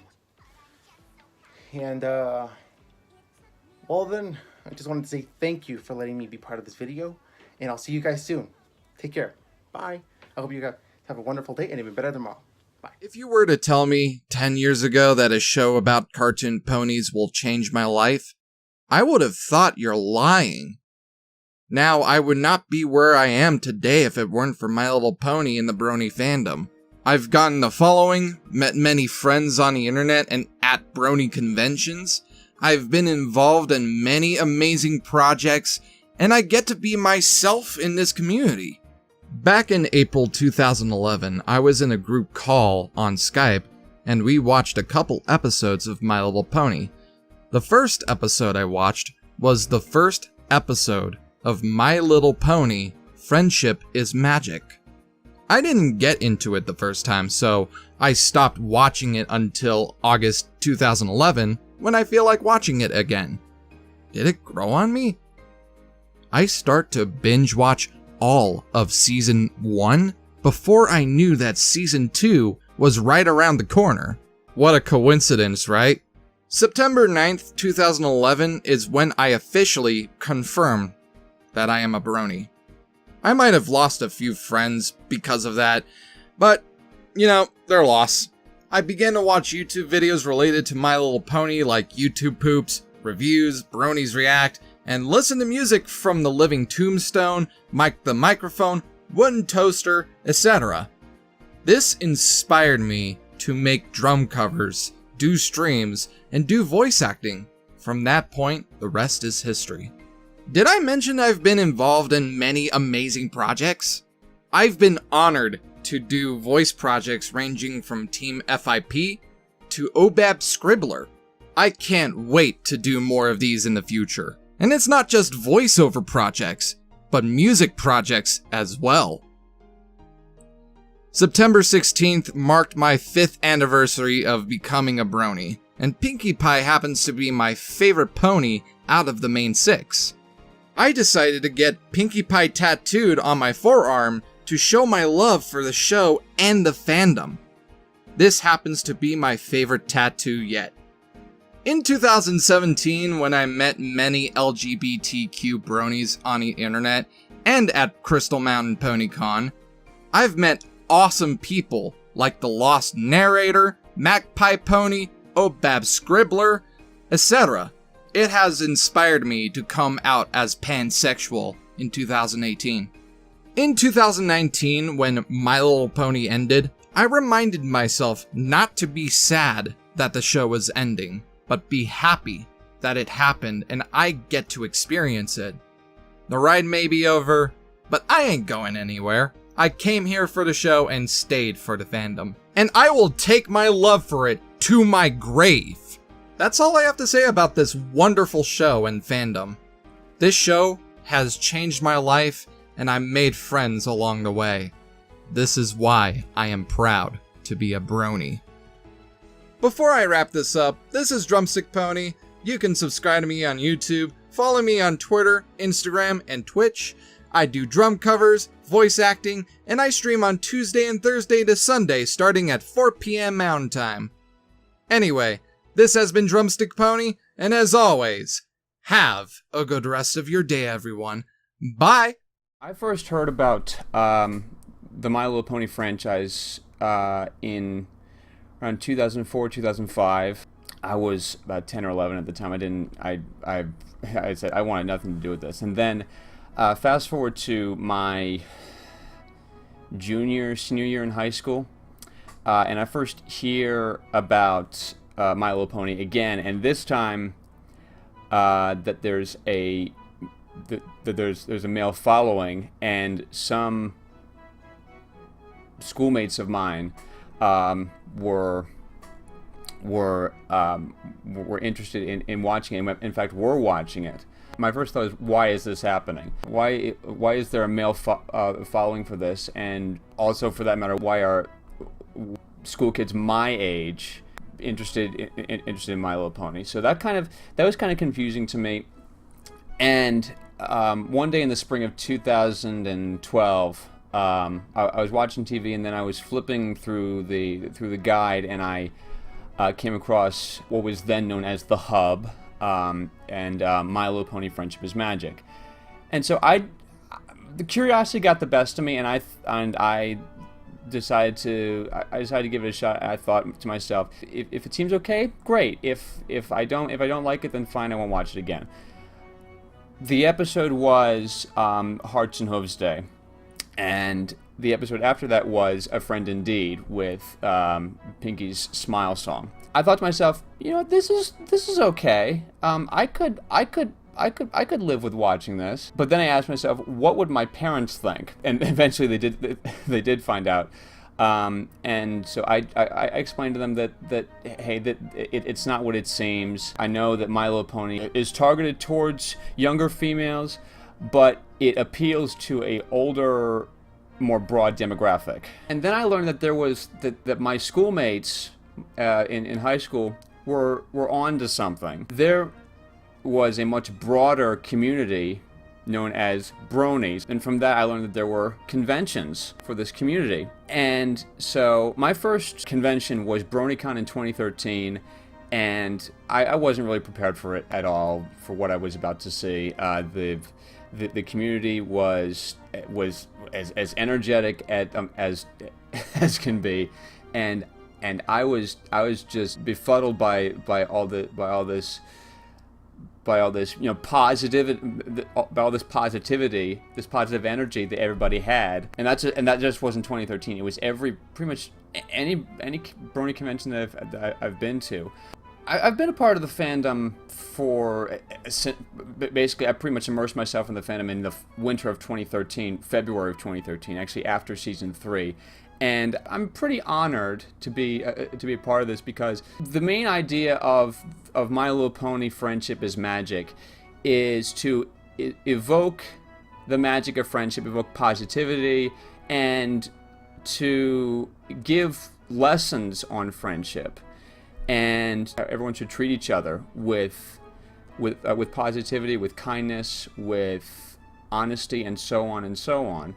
And so I think that it's very important, the lessons that, like, even if it's from an animated kids cartoon, that we take such lessons to heart. And I feel that the majority of the community, at least the people that I've met, have, and I have, and I think it's important that everybody does. That's why the fandom is so great. The reason why the show is so great, which has attracted this following, is because the idea is to not target towards a small demographic, is to make it more family oriented for everybody to watch, not just young kids, not just young girls, but fun for the whole family. The stories are well written, the characters are relatable, the animation is phenomenal, the voice acting is very good. The very idea of friendship is magic is very inspiring, and I think that Lauren Faust, I think she was on the ball for the direction in which she wanted this program to go, and I think that it went exactly where she wanted to, even after she left the show. And I think that it's an amazing program, and I think that one shouldn't judge too harshly like I initially did when I first heard about it. Give it a chance and just go from there. Greetings and salutations, my beautiful ponies. You can call me Starburst. Right behind me are toys of some of my favorite My Little Pony characters. I like to call this my table of friendship. Here we have, of course, the Princess of Friendship, her big brother Shining Armor, Spike with Wings, Mr. Sparkle, Twilight's father, Sunburst, essentially the godfather of Shining Armor's daughter, and our great icons of diversity, the Student Six, also known as the Young Six. Sandbar, Yona, Ocellus, Silverstream, both her hippogriff form and sea pony form. Oh, and there's Sea Swirl, Gallus, and Smolder. Some of these toys you might not recognize. Some of this official merchandise is hard to get. For example, this Spike with wings was released only in parts of Latin America. This Sunburst toy here, it was released only as part of a magazine sold in Europe. And these toys here of the Student 6, Yona, Ocellus, Silverstream, Gallus, and Smolder, and these were released as part of a toy set sold at Walmart, but by the time you see it posted online, it may be out of stock. The Mr. Sparkle here, that's not even a licensed toy. In fact, I'm not aware of any official merchandise of Twilight's father, even though there's some of her mother. However, there might have been a legal loophole allowing for this Mr. Sparkle to be made. Take a look at my shirt. Notice the great wide world of friends. Our Princess of Friendship has so many friends, she needs a size-changing spell just to enjoy them all at once. Most of these are girls, but look closely, there are a few boys. And these include some of the most positive role models of the show.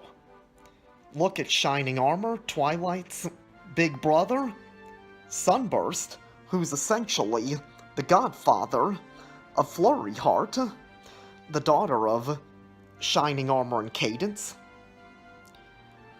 Over here we have what you might call the royal grandparents, Mr. and Mrs. Sparkle. And up here we have Discord. Even though he can be quite a jerk at times, he has ultimately shown himself to be one of the loyal partners of the main six. But now, imagine if there were no boys on this shirt. No Shining Armor, no Sunburst, and no Mr. Sparkle. That's what My Little Pony used to feel like. I must admit, I'm a latecomer to the Brony fanbase. In Seasons 1 and 2, the message of friendship didn't seem to be very serious. Far too much poor behavior got a free pass. Moreover, it didn't seem that boys could be a full part of the friendship. Take a look at this picture. You know, from the Seasons 1 to 3 opening, they don't even include Spike for friendship's sake. To make matters worse, some creatures used to be painted as lesser beings. Imagine if someone said, a Jew's heart is prone to greed. We would call that racist, but that's what My Little Pony used to call dragons. Even Spike's title as Twilight's #1 assistant used to feel degrading. Imagine if he were a black boy serving a white girl. For many years, I steered clear of the show, and modern cartoons in general. Then, I learned about the trailer for the big movie. Months later, I finally found the courage to watch it. And it turned out to be one of the most inspirational movies I've ever seen. The story was as beautiful as the animation. I hadn't seen anything like it since the 80s, and in fact, it might be better than anything I remember about 80s animation. Finally, I gained the courage to start watching parts of Seasons 8 and 9. Before I started watching, I learned about the Student 6, also known as the Young Six. To my surprise, I found that 2 of them were boys. Sandbar and Gallus. Finally, 2 boys were connected to the Tree of Harmony, along with 5 other creatures. And when I got to Season 6, I learned that was when Spike was promoted as a full member of the team. Finally, he was a proper ambassador of friendship. From now on, Spike would be as important to the series as the main six. It used to seem that the changelings were an inherently evil race of creatures, one that needed to be exterminated. The comics, which I do not acknowledge, really poured fuel onto that fire. But then, in Season 6, we find that changelings need love too. In fact, stealing love actually kept them hungry. And it is the brotherhood between Spike and Thorax that changes the course of history. In the theme for Seasons 8 and 9, we truly see the great wide world of friendship. And the photo at the end. It is the picture of diversity and inclusion. Every time Friendship is Magic has done a better job including boys and other creatures, it has taken me by surprise. When Spike met Smolder, she showed him that Pony's understanding of dragons has been horribly flawed. Smolder has been the big sister Spike desperately needs. She's been there to remind him that dragons don't have to follow harmful stereotypes. They have no need or use to do so. Why do I care so much about friendship? As a Christian, I believe the world was created for friendship. Some may say I'm prejudiced against those outside my faith. The best I can say is this. If it weren't for my religion, I wouldn't care about friendship or forgiveness in the first place. I hope My Little Pony continues to be a forum that tends to be religiously neutral. I can accept some little things hiding in plain sight to challenge what some would call my prejudices, as long as it doesn't feel forced on me. In my own work, I hope to express my own self without forcing certain things on the reader. The Kirans are a race of creatures that strike a special chord with me. As someone on the autism spectrum, I closely relate to their struggles with meltdowns. The Kirans were ashamed of their anger problems, but they couldn't find a proper solution. Autumn Blaze showed them a way to release their true feelings and be better friends for doing so. Likewise, I wish to embrace who I truly am, yet be a better version of myself. At the School of Friendship, I proudly wear my school colors, the colors of diversity and inclusiveness. The Student Six have earned their place as the school mascots. Sandbar has been a big brother for them, and Gallus and Yona have had their turns to do the same. As a Brony, I hope I can bring people together and not drive them apart.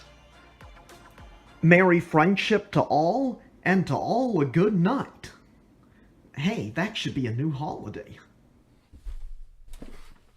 Alright, so what's going on, everybody? I am BeatSpark, your boy from Australia. I'm going to be doing a small bit of a Q&A here with myself.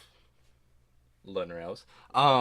For Michae1, I think that's how you pronounce it. Yeah, Michae1. Big shout out to him. Awesome guy. Approached me a couple of months ago to do this, and here I am doing it the day before it's due, so I guess that's fine. So, basically, how I got into the fandom was, it was probably nearly 2-3 years ago now. I was at school, yeah. I was just there talking with a couple of my mates, and one of them's like, she was like, so, Beat, or insert real name here, whatever you really want. She said, you know, seeing as how, because I was into Paw Patrol at the time, she's like, so, there's this show, yeah, it's about ponies, it's called My Little Pony, Friendship is Magic.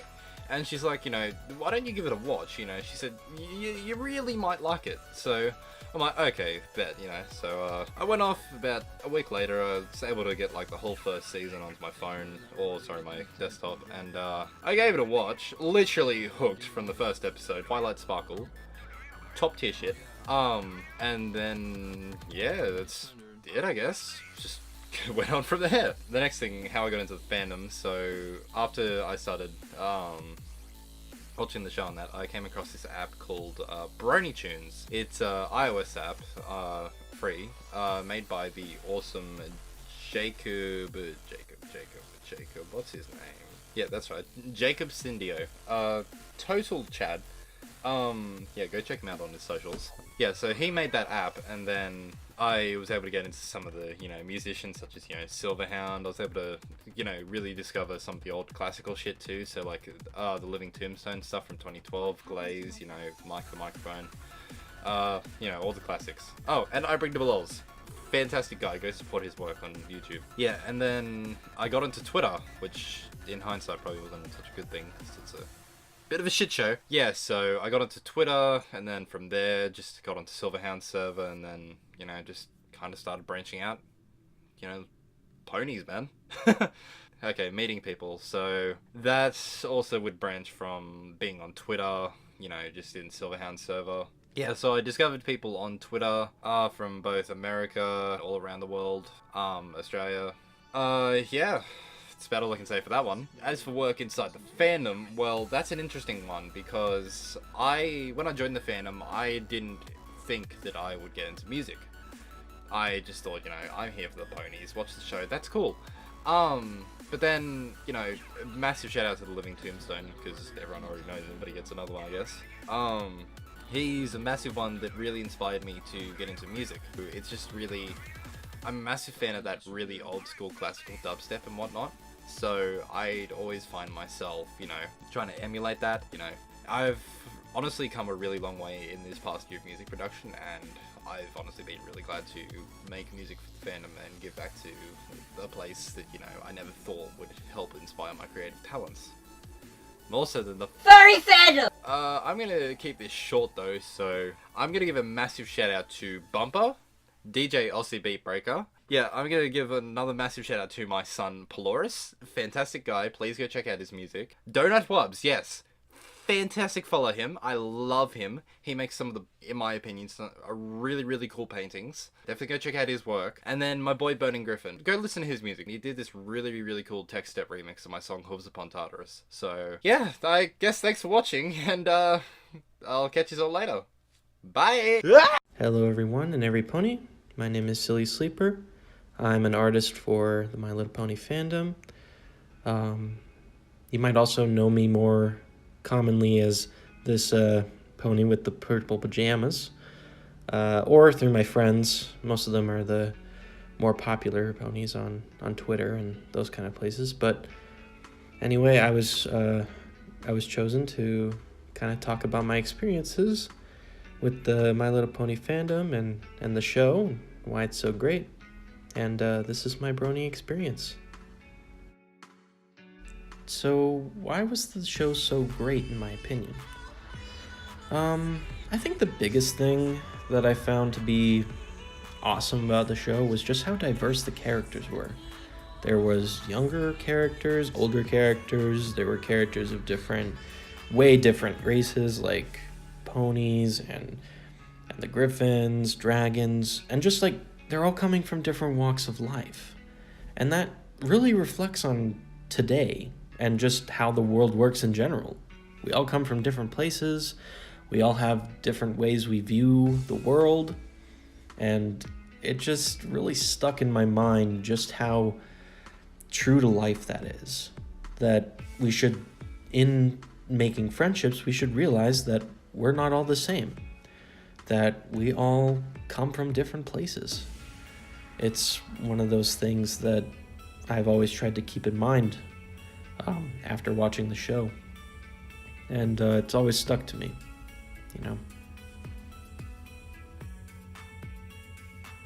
Why is the fandom so great? Well, this is kind of difficult for me because I've never really been part of the fandom until kind of the end of last year. I started joining Twitter, and that's when I got really involved with people of the fandom. That's when I started to make art and that kind of thing. But I think the main thing that I find really impressive is just how the lengths of the way that people will stick for each other, and just the camaraderie of friendship that I see is the one thing that sticks out to me. And just all the people that I've met, it really does warm my heart. And I wouldn't be the person that I am today without all the friends that I've made along the way. all the people who support me. Just thank you to whoever listens to this. How's the show shaped me? Well, I started watching the show around middle school. It was a comfort to come home to. When I was down, it was definitely something that I turned to. I would go down to the basement and, kind of just watch it without my parents knowing about it. But what I've learned from it is just the basics of how to be a good friend, how to, treat my friends. And I'm honestly grateful for that. I've seen how some people act around people that they call friends, and I'm just glad that I didn't turn out to be that way, that the show has shown me how to be someone that I want to be, someone that cares, someone who is honest for the most part, who just wants to be there for my friends, to make them happy. It's shown me what I want in life. I want my friends to be happy. Obviously, that's kind of a far-off goal. I can't make everybody happy, but it is something that I strive for. And that's why I do art and this kind of stuff. I wanted to get into it so that, people who maybe don't have a lot of art of their OC or in general, they maybe they don't have the money. I want to be there to maybe brighten up their day. It's just something that I want to do. And I feel like the show definitely influenced me in that way, that I'm passionate about the show and that I care about the kind of people who watch it, and that I want to be there to help them out. And just do something for someone. It doesn't matter if I know them. It doesn't matter if they follow me on Twitter. It doesn't matter. If I can just make a little art piece for my friend or for some person who doesn't have a whole lot, then that just brightens my day up. And that's something that I have to thank the show for, is that helping others, it makes me happy. Thank you, My Little Pony. I'm proud to be who I am. Hi, my name is Braden Wilson. I'm a brony, and this is how I got into the fandom. Now, I know what you're thinking. Why are you a part of a fandom that is liking something that's for girls? Because believe it or not, the fandom, as for why it's great, they helped out someone that nearly tried to commit suicide. They stood beside this kid. And I remember getting the announcement on my, on one of these servers, or one of the, it was one of the fucking websites that I went to. I remember getting the announcement. Basically, the kid, Michael Moronis, had gotten bullied enough to the point where he committed suicide, and basically tried to take his own life. But enough of how Michael tried to do that shit. This is about how the fandom's great. The fandom basically stood beside this kid all throughout his recovery. Now, on to how I became a brony. I remember watching the episode Luna Eclipsed on my Chromebook at MCHS. Basically, my teacher, who really didn't like me, decided to call in a parent-teacher conference because I watched MLP. Well, my dad basically wanted to find out why I wasn't doing my schoolwork, and my dad's girlfriend, who was a complete bitch at the time, just wanted to find a reason to bitch me out. As soon as they found out that I watched MLP, well, it grew from, okay, you're staying off your games, to you're not allowed to watch My Little Pony. And I also remember my dad making fun of it, calling it My Little Jabroni, which he still tries to these days. But enough of that. Basically, my dad's girlfriend was going to be going on vacation for about 2 weeks, and I remember her saying that if she caught me watching MLP, that she would have my ass. Well, I remember her shutting the door, and I remember my dad saying, but I don't care what you do, just as long as you're not in your game. Well, I remember flipping on the hub and watching Bridal Gossip, the episode Bridal Gossip, and then I remember watching season 1 and 2. And basically, the show from there was pretty badass. I mean, granted, it's not something some people would watch, but I actually like it because it actually teaches lessons that unfortunately need to be taught in our world today. Well, I remember my dad's girlfriend coming home after her 2 weeks of being gone, and I remember her catching me, and I remember her telling me, turn that pony shit off. And I basically was like, flat out, first off, the show teaches life lessons. She was like, I don't care, turn that pony shit off. And she proceeded to try and bitch at me. My dad decided to step in and say, let him watch it. I've seen some of the episodes, and, just let him watch it. You're not going to be able to stop him from watching it. Well, as for how I got into the fandom, I remember coming across the L Train's cover of Who I Am, and I also remember coming across the song Breaking Bonds by Prince Whatever, which my dad still does not know about to this day. And basically, I remember seeing websites that were hosting music. And I remember seeing websites that even streamed music. Sort of like Everfree Network when it was still around. Caroline Hill, Ponyville Live, that's still around. And the the radio station that I listened to on Ponyville Live, one of them was Fractured Frequencies, another was Ponyville FM, and another was Wonderbolt Rock Radio. Now that Wonderbolt Rock Radio and Fractured Frequencies are down, I basically try to listen to whatever MLP rock song there is out there, sort of like with the episodes of MLP. Capture the message of what they're trying to teach you, the lessons that still unfortunately need to be taught today. Anyway, that's how I became a brony. I know, it's messed up, but there it is.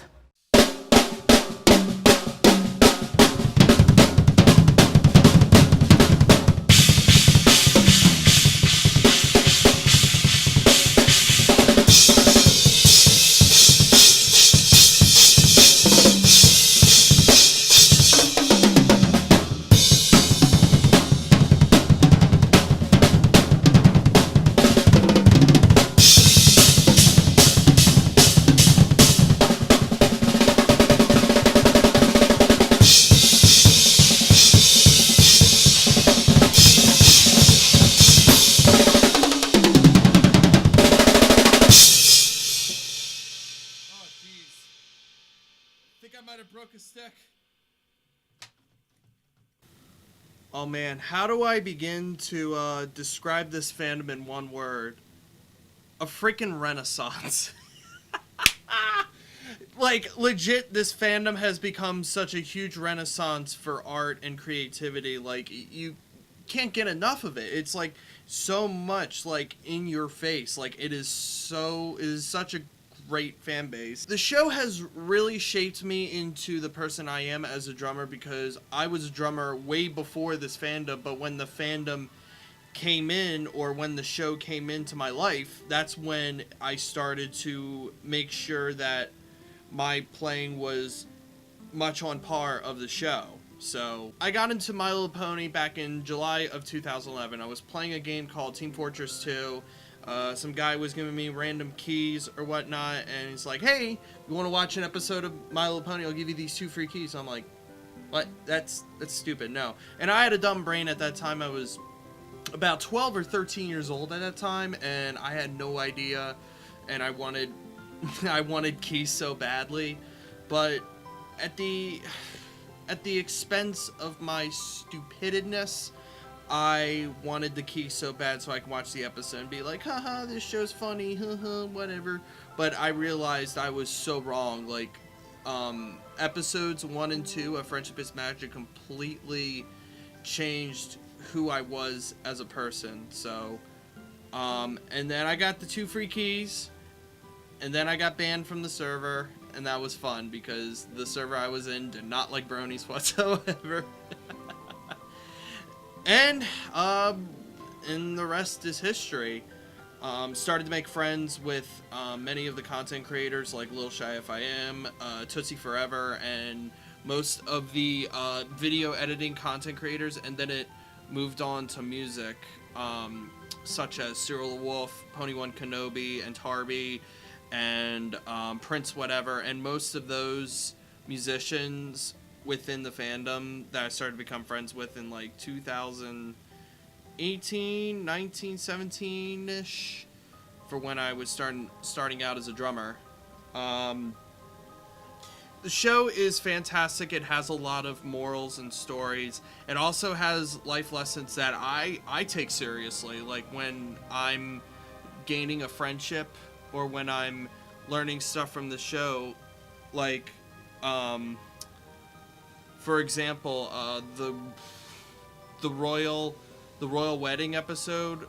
I've learned a really great lesson that you shouldn't act like yourself. You should look out for the ones you love, and that was like a good lesson from that royal wedding episode. Another great lesson from that show is Fall Weather Friends from season 1.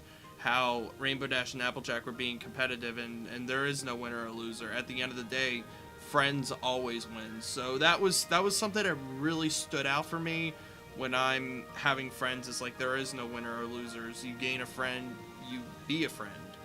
Other than that, the show has continued on from like after Lauren Faust left the show, and it just started going into little bit of a more like expansion story from what Lauren Faust didn't have, but it found me really fondly interested in like stuff like the main 6, the Sea Ponies, which they did bring back, and many other stuff that I can list upon. But my absolute favorite was the Student 6 when they brought them in, because they were just apprentices as well.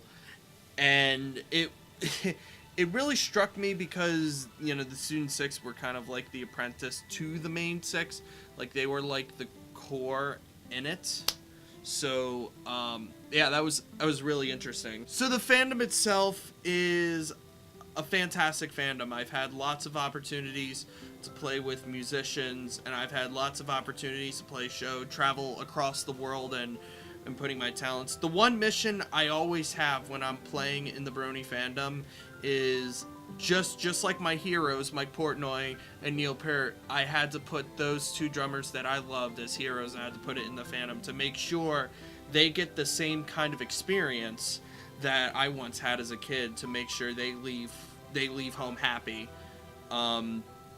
in like some sort of fashion. I mean, that's why I have a big drum set, because I always like to be called a showman for when I'm doing music in the fandom, and it definitely comes with it. There's no Brony music without Brony musicians, and doing covers from My Little Pony songs, as well as making originals and trying to keep the fire of creativity alive and create new ideas to make stories, and something of an imaginative brain that we have to make music. and it comes with, personally for me, I do MLP drum covers. Like, I take Daniel Ingram's songs that does not have no percussion whatsoever, and I've taken those songs, like for example, Open Up Your Eyes, May the Best Pet Win, The Gala, Bats. Like, I've taken those things and I tried to create them on my own drum transcription, and it was just something that I would have never seen the Brony Fandom pick up on, was the drumming aspect as well, and especially from outsiders who are not into music really love my drumming, because one, they love drumming memes of like cowbells or something, or a percussion instrument that's like a memeing type of sort.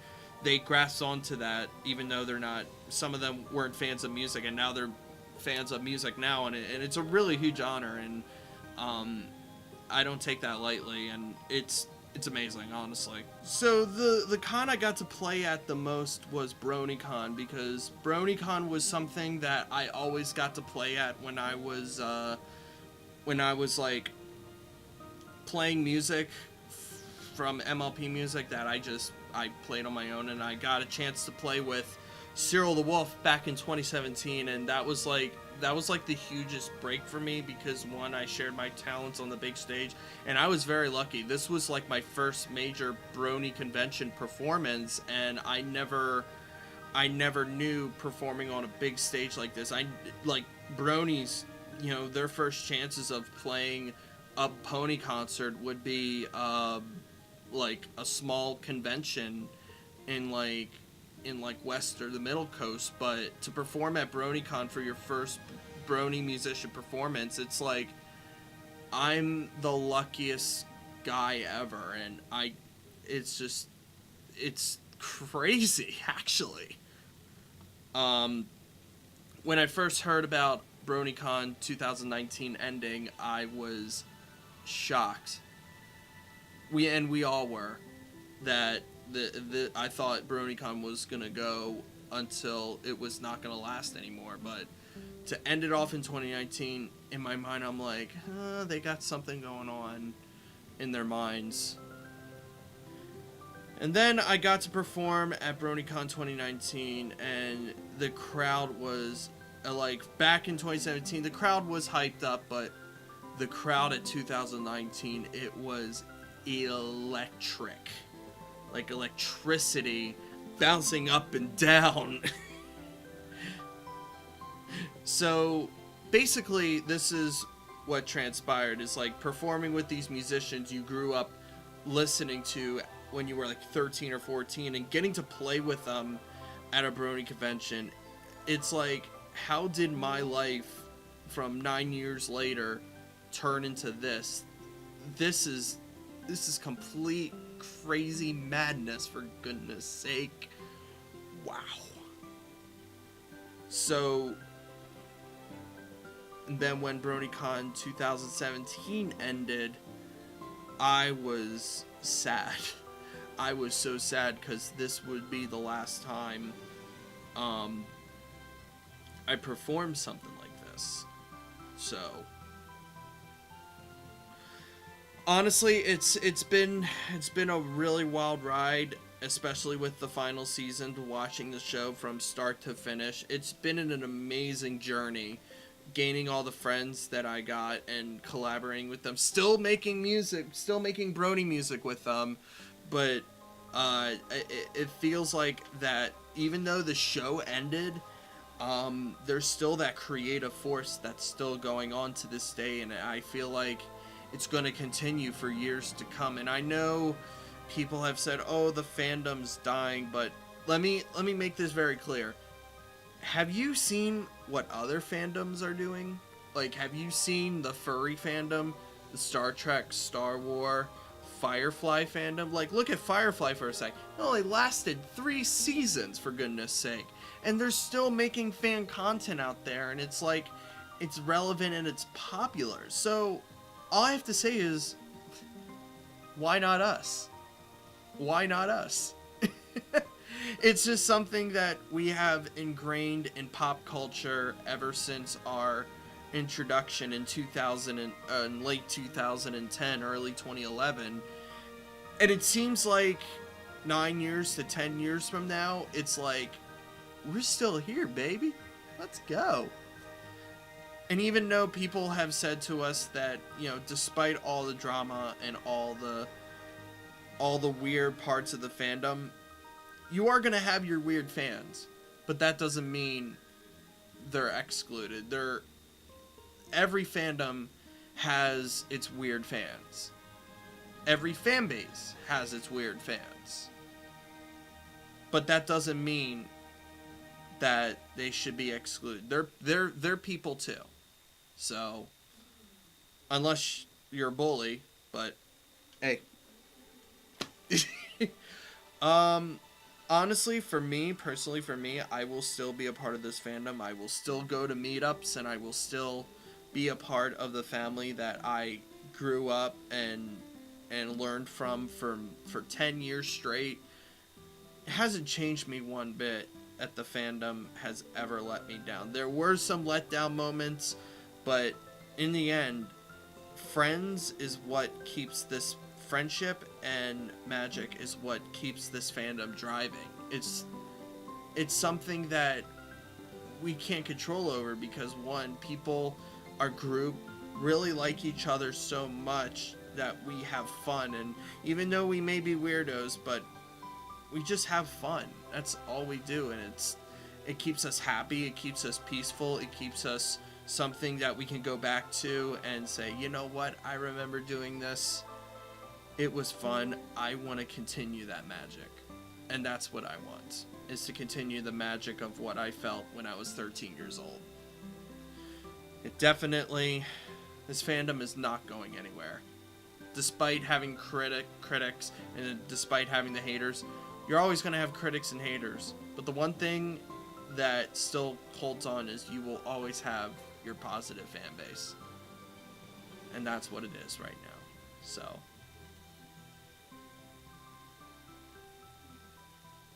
you know what? Friendship is magic. So, to describe how My Little Pony has assisted me in how to live life, make lasting friendships, having fun, etc., well, I need a lot more time than just an hour or two to explain almost everything. What is something more than possible to say now, and what can probably be agreed on, is how the show leads most of its viewers on the path for self-improvement. Learning how to work on solving problems, pushing the viewers to be proud of who they are, and the list continues. A push in the right direction is what everyone needs, and this show is the prime example of such. I believe the show itself is fantastic because of how it mixes in multiple aspects of entertainment and education into one show, among other genres and goals as well. The ability to catch the attention of almost any viewer, enticing them to watch the show to have a laugh or two and let them learn new things or reinforce old lessons, is something I personally don't find that often in other TV shows or movies or other forms of entertainment on any platform. To simply describe fandoms of any sort, there's always going to be the good and bad. Whether that would be including the people who are part of the fandom, the ideas that revolve around a fandom, you name it. Just like every fandom, the My Little Pony fandom isn't all sunshine and rainbows, ironically. But I'd like to focus on the positive aspects of it. The positivity people in the fandom can spread is breathtaking.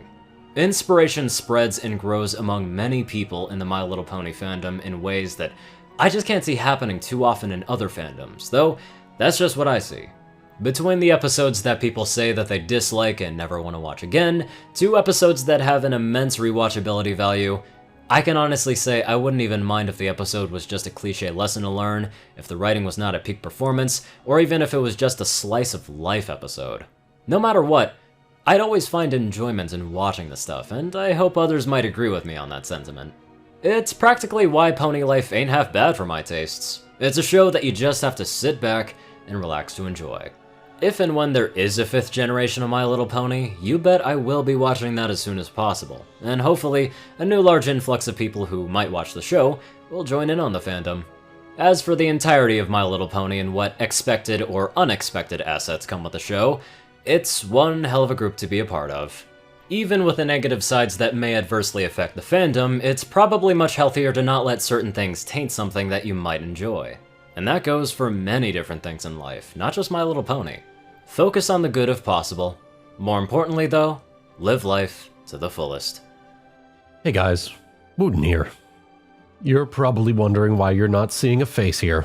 That's because the fandom is what inspired me to become a voice actor. It's hard to believe I got started reading MLP green text stories on 4chan years ago, but here I am.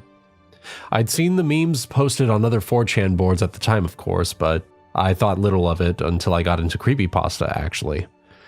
Specifically, the Been Drowned ARG. In the general forums where all the players would collaborate and exchange information and theories, there was an 800-page thread on My Little Pony. And I thought to myself, why is this the biggest thread on the forums? And decided to check it out for myself. Needless to say, I stuck around, and I'm glad I did. The fandom introduced me to some of the greatest friends I've made to this day, and as well as the love of my life. Not really much more to say beyond that. I don't think I'd be where I am right now if it weren't for that fateful encounter with the giant MLP thread all those years ago. Howdy, I'm Paula. You might know me as Ze Geek VA on Twitter. I was asked to share some thoughts on fandom and fans and the show and how they've affected my life over the years.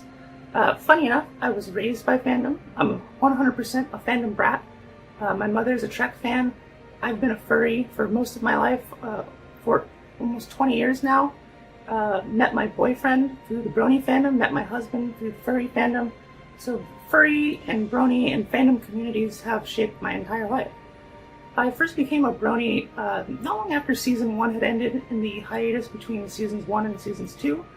I was a fan of the original show as a kid, and I thought that the new show looked super duper cute. I loved the art style, and people were talking about it in the furry community, drawing fan art of it, and etc. So there was a lot of interest in the furry fandom regarding the burgeoning Brony fandom. I started taking it more seriously around just, I'd say about 5 years ago. Until then, I had mostly lurked in the Brony fandom, mostly because I didn't like the toxic influences from 4chan. But as the fandom grew beyond 4chan, I became much more involved.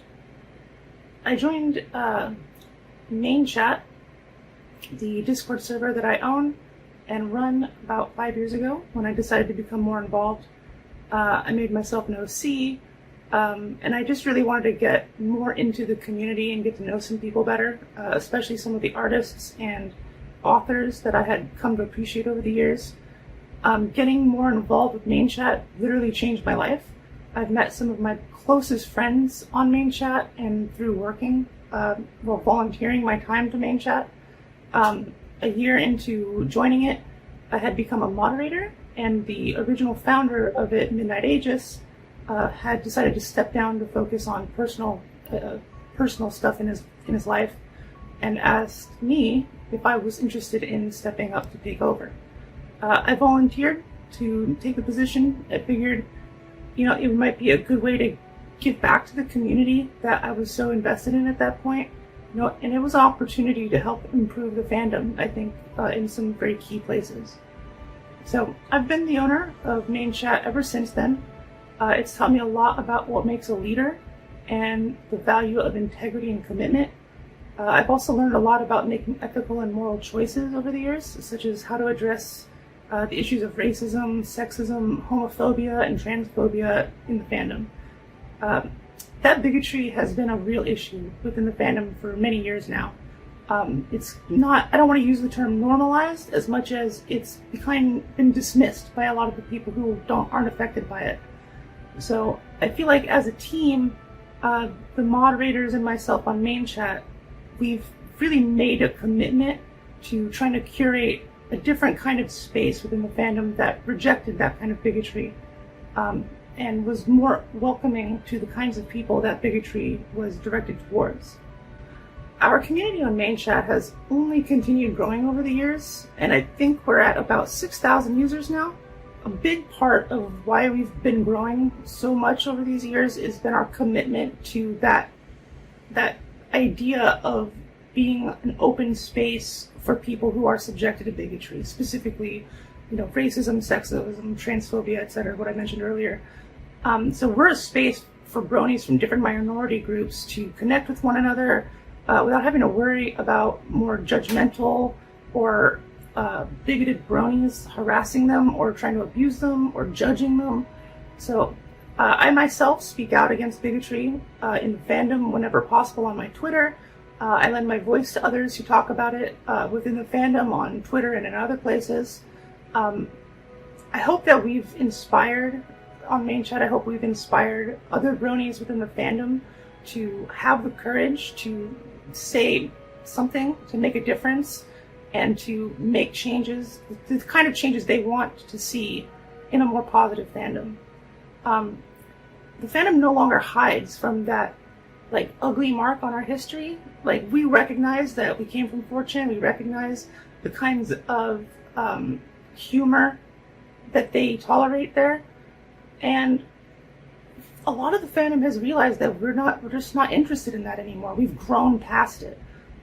So I see more and more bronies speaking up against bigotry wherever it lurks in the fandom. Racism, sexism, transphobia, homophobia, they're incompatible with a fandom like this. With a fandom like the furry fandom, the brony fandom, it's incompatible with most civil society, in my opinion. Fandoms are weird. We're a little weird and a little awkward, and I think that's good. Fandoms should be weird. They should be awkward. There's no shame in being weird or awkward. I don't want it any other way. I like that aspect of fandoms. That's part of what keeps me here in fandom.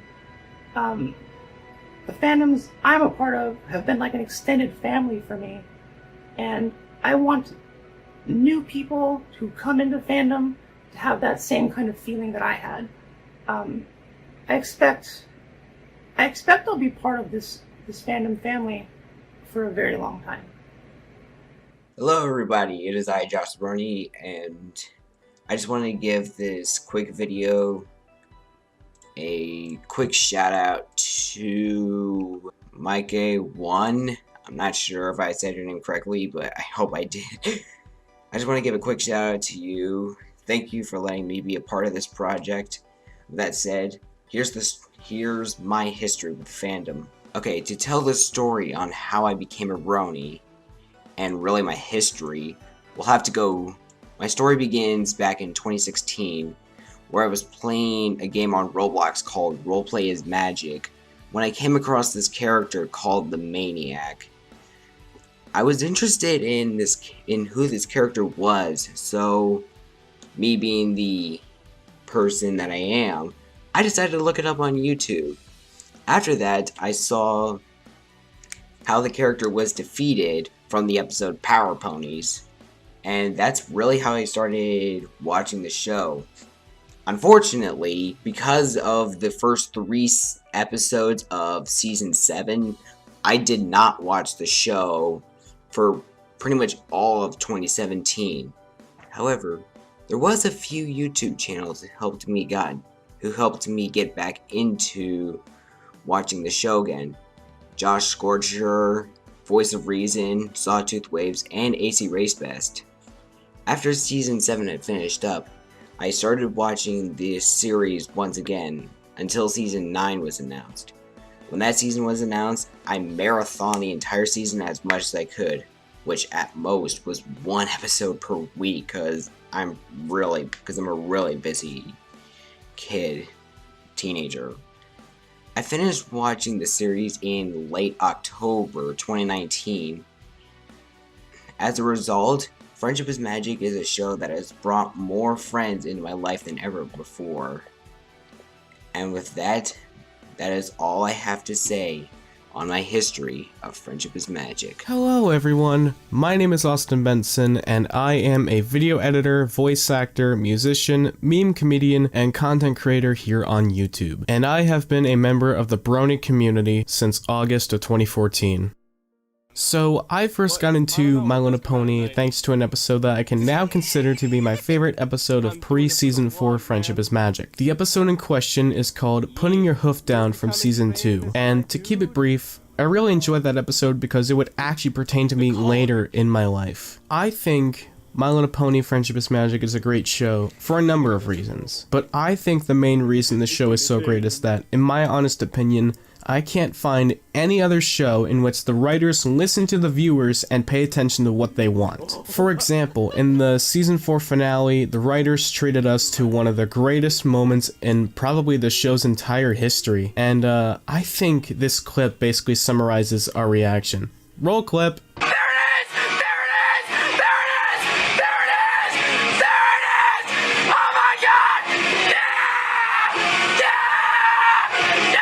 So yeah, that's one of the reasons I would think the show is so great. Now, in terms of the fandom, I don't really have an honest answer to that question because it's always been great. But honestly, I think the reason why this fandom is so great is when I was first making videos, I never knew what I might be doing for my future. But then when I attended the last BronyCon, I felt like I found my true home. I had been in the fandom for almost 5 years at that time, but I never did much until BronyCon kicked off. So I think the reason it's so great is because it's just a place where you can just be yourself without the fear of being judged, at least to an extent. And going back to what I said about the last BronyCon, just being there, meeting some of my favorite creators, taking pictures, like getting footage for a vlog, going to amazing panels, going to the vendor hall for like 2, maybe 3 hours, and being there in general is just so much fun, and it would really shape who I would become later on. The My Little Pony community has been my home for over 6 years now.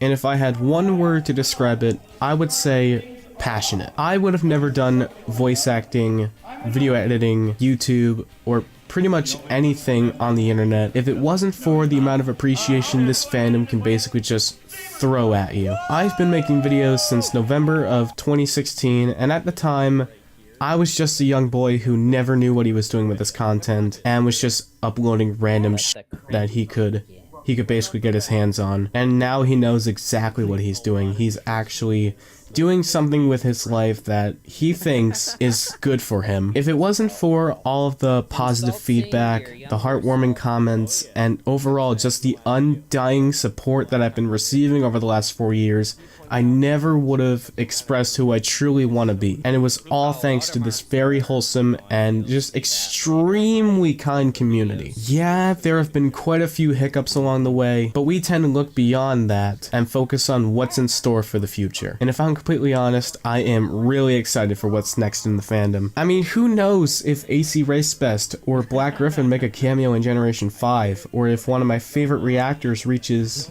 5 million subscribers and is one of the most successful content creators in the fandom, or if I get accepted as a voice actor for the show. But in the end, it all comes down to how we want to present ourselves and who we want to be. Only that and time will tell.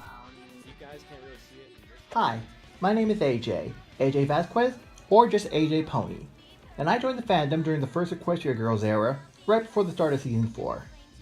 Now, when I first got into the fandom, I was just thinking that this was going to be another lame girls show, but it has certainly grown and impacted me far more than I would have ever thought possible, through both its and its fandom's take on characters and stories that just, well, connected with me so well, as someone who's antisocial and on the autism spectrum.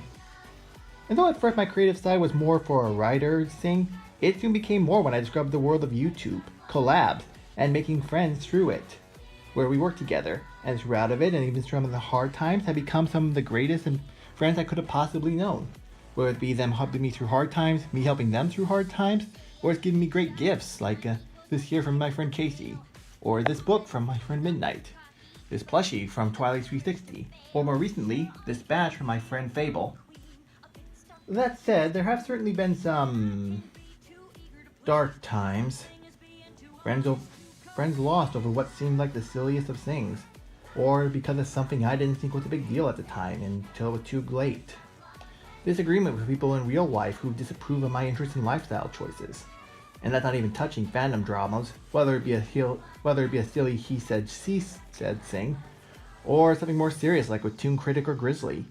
But that said, I believe that we, as a community, have dealt with and risen above these conflicts, and they have made us stronger than we would have been. I certainly wouldn't have been otherwise. Throughout it all, I've seen nothing but friends helping each other through some of the worst life can throw at them, and only to come out at the end far more mature. Which is what I think is the one word that I could use to describe the Brony fandom. Mature. Sure, we could always be better. Yeah, but it's not as if these problems wouldn't have plagued the other communities. What sets us apart is, in spite of these problems, but it is in the light that really requires us to be our best, most mature people we can be. We are kind, loving, care, encouraging. When one falls, the other pulls us up. When serious crimes are made, we don't take them lightly. We can't be, and we shouldn't be. We shouldn't forget what made this fandom, but what's important is what we are. And sure, we could always be better, but at the end of the day, who could have honestly said that a show and fandom aimed at little girls could have honestly been more mature than any show fandom from Adult Swim? Let that sink in for a while. This is AJ Pony, and thanks for the ride, everyone.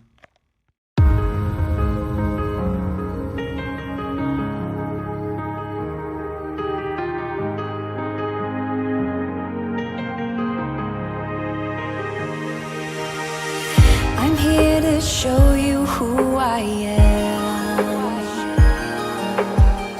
Throw off the veil, it's finally time.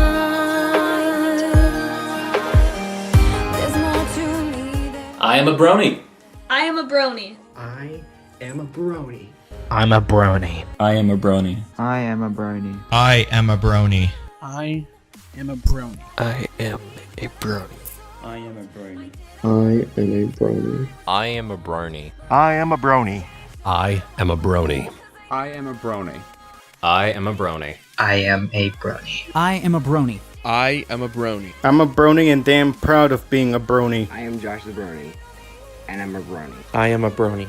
So yeah, I'm a brony. I am a brony. I am a brony. I am a brony. I'm proud to be a brony. I'm Brony Mash, and I'm a brony. I am a brony. I am a brony. I am a brony. I am a brony. Say it with me, every pony. I am a brony.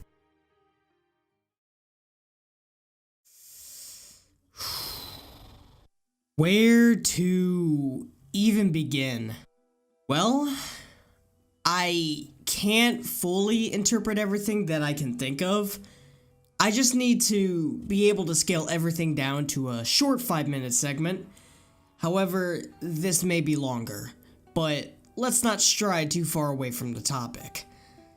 10 years ago, on October 10th, 2010, My Little Pony first aired its first episode, Friendship is Magic Part 1. 2 weeks following after Part 1, Part 2 finally aired, and this would be the very beginning of an amazing and inspiring story that anyone of all ages can sit down and enjoy. Now, was anyone expecting a fandom to come to life out of this show?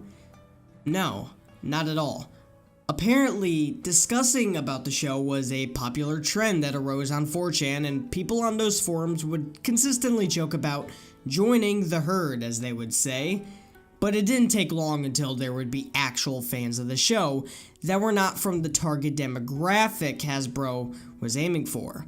Now, of course, Hasbro will be Hasbro, and only use the show to market My Little Pony merchandise to little girls. However, the show's creator, Lauren Faust, had other plans and wanted it to be different from the generations before Friendship is Magic. Did she accomplish her plans? Indubitably.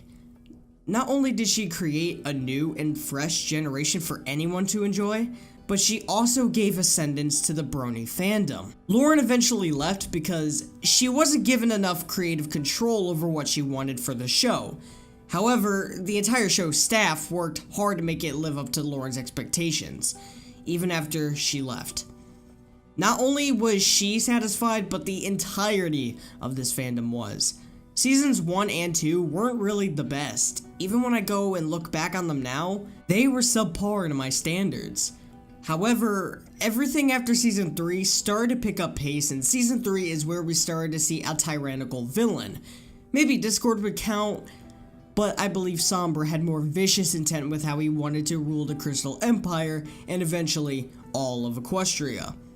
Now, everything that occurred after Season 3 is where the entire show started to kick off as a whole. Mainly because we were introduced to new villains, new lessons to learn, new characters to admire, and of course, the change of Twilight Sparkle from a unicorn to an alicorn. And I think that pissed off a lot of people. Season 3 is actually the only season with 13 episodes, and I believe the reason why Season 3 was cut in half was because of the Equestria Girls movie, and not a lot of people liked that. However, as time went on, more and more people started to enjoy Equestria Girls because it was encapsulating its own story that had no sort of relativity to the Friendship is Magic story. Even though they crossed dimensions a number of times, I still believe Equestria Girls did a good job with embarking on its own fun and insightful story. The show is definitely worth a watch for people who haven't really developed an opinion on the show, and there are those who I have encountered either on Twitter or Discord stating that the show is gay and the fandom is filled with, forgive me for saying this, faggots. As much as I would love to change their minds, I can't. You can't change someone's mind easily. Maybe you can persuade them to at least give the show a try, but don't force it on them heavily. You may have come across people from this fandom who support fascism, white supremacy, transphobia, homophobia, etc. The list goes on. The bronies that have been featured in this video do not agree with what these people support. We will not accept that because they hurt others either in or out of the fandom. With their actions, we're all accountable to rid them from us. Now, back to the show. My Little Pony, Friendship is Magic.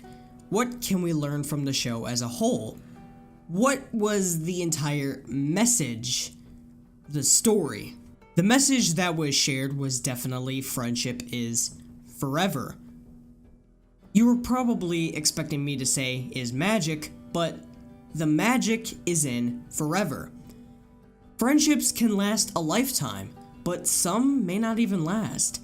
It's important to note that we're not always going to be lonely. Even when we think we are, we're really not. Hence the fandom. We have welcomed many people from all ethnicities, religion, and so much more into this wonderful fandom. But of course, we have our boundaries, and we do not allow people who practice beliefs and ideologies that go against basic human rights and are in support for hate speech and harassment. We don't accept that here. No. Not only that, but also those who prey on minors in this fandom, and overall are just pedophiles. A good handful of them aren't convicted either, but we do have a handful, and it is frustrating. I'm not gonna resist my thoughts, I'm not gonna hold them back, because this entire video has been exactly the opposite of holding back. Many people have participated in this project to talk about their stories, and all of them are different.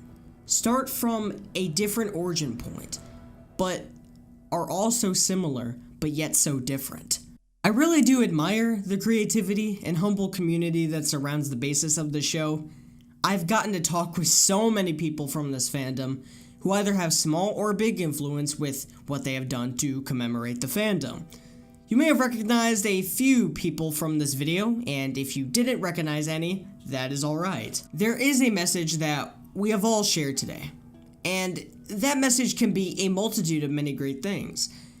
Everyone had a chance to speak, a chance to open up about their story, great morals to live by and cherish, to be who you are, to respect others and understand one another. This fandom is truly a powerful one. I love the Brony Fandom. And with me being a YouTube commentator saying that, it might get me into some hot water with the toxic side of the commentary community, but it's too early to make that assumption. So, I apologize to the commentators who are a part of the small side of the commentary community. You don't need to accept it, but I'm apologizing anyway. For those who have watched all the way until now, I'm glad you've made it. You sat through 2 hours of 30 plus different people from all over discussing how they got into the show, the fandom, the people they've met, their contribution to this fandom, and so much more. You can't get enough of this fandom. We define a renaissance. It's just like what Drummershy said. Many of these bronies, ranging from voice actors, to editors, to artists, to musicians, to story writers, have all shared different stories with commonality and have shared wonderful messages with all of you. I loved every second of everyone's part. It felt as if I dove into an unknown abyss to find wonders and rejoice. But what is left for me? Well, I first came across My Little Pony Friendship is Magic through searching for videos to watch because I was bored. My friend at the time was over at my house, and this was in 2015. I was only 10 years old at the time, but I had an idea of what My Little Pony was. Anyway, me and him came across a few videos of what seemed to be My Little Pony related. Me and him watched a few, and those videos were quite enjoyable to my taste, but I don't remember the exact videos that we watched. But I can guarantee they were made by fans of the show. And when my friend had to leave, I told him directly that I would dare myself to watch the show. And indeed, I did. I actually started watching the show before episode 100 officially aired. And I remember watching the first 2 episodes of the series. And that's where I got hooked. I could not turn away from the screen. I just couldn't. Something about this show had me hooked. It was more than just the cute characters, their loving personalities, their morals they taught. It was the messages that I found in the meanings of these episodes, ranging from the very first one up to the final one from last year. I kept watching and watching until I eventually reached Season 4, which in my opinion, Season 4 is one of the best season finales in the show. I definitely place it in my top 3. I mean, it was just so badass to see T-Rex from Generation 1, the 1980s My Little Pony, make a comeback. In Twilight Sparkle, the Princess of Friendship did not fuck around with him. Now, for how I got into the fandom, I started searching for more MLP related videos all over YouTube. And this is where I came across many content creators from the fandom. To list off a few people I watched back in the day when I first discovered the fandom, I would have to list AC Race Best, Hot Diggity Demon, Blank Check, Anime James, Pinky Rose, The Lost Narrator, Vanamelon, Little Shy, Joe-Yo, Silver Quill, Black Griffin, Toucan LDM, and many more. A few of the people I have listed, I tried to reach out to some of them and see if they would have interest in my project, but sadly, I couldn't. However, I am glad to have featured a good portion of people from this fandom, who either have small or big influence. Back then, I hadn't really been as active in the fandom as I am now, because back then, I cared a lot about what people thought of me. I just couldn't bear the embarrassment if everyone found out in my school that I liked My Little Pony. But now, it's a different story. I know there will be people from my school who will watch this and might have a harsh and cruel judgment about me, but I don't care. I stopped caring about being judged so much. I mean, yeah, it gets me here and there, but not as much as it used to. Which is why the existence of this project is a reality. I brought together a fraction of this fandom into this amazing project, and I am so thankful to consider these people as friends. The future is now. Let's keep climbing. Let us not stop. We will stay strong, together, as a fandom. I am proud of this project, proud to be who I am, proud of the great significance of this fandom, proud of everyone who contributed, and I am proud to be a brony.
sweet, sweet.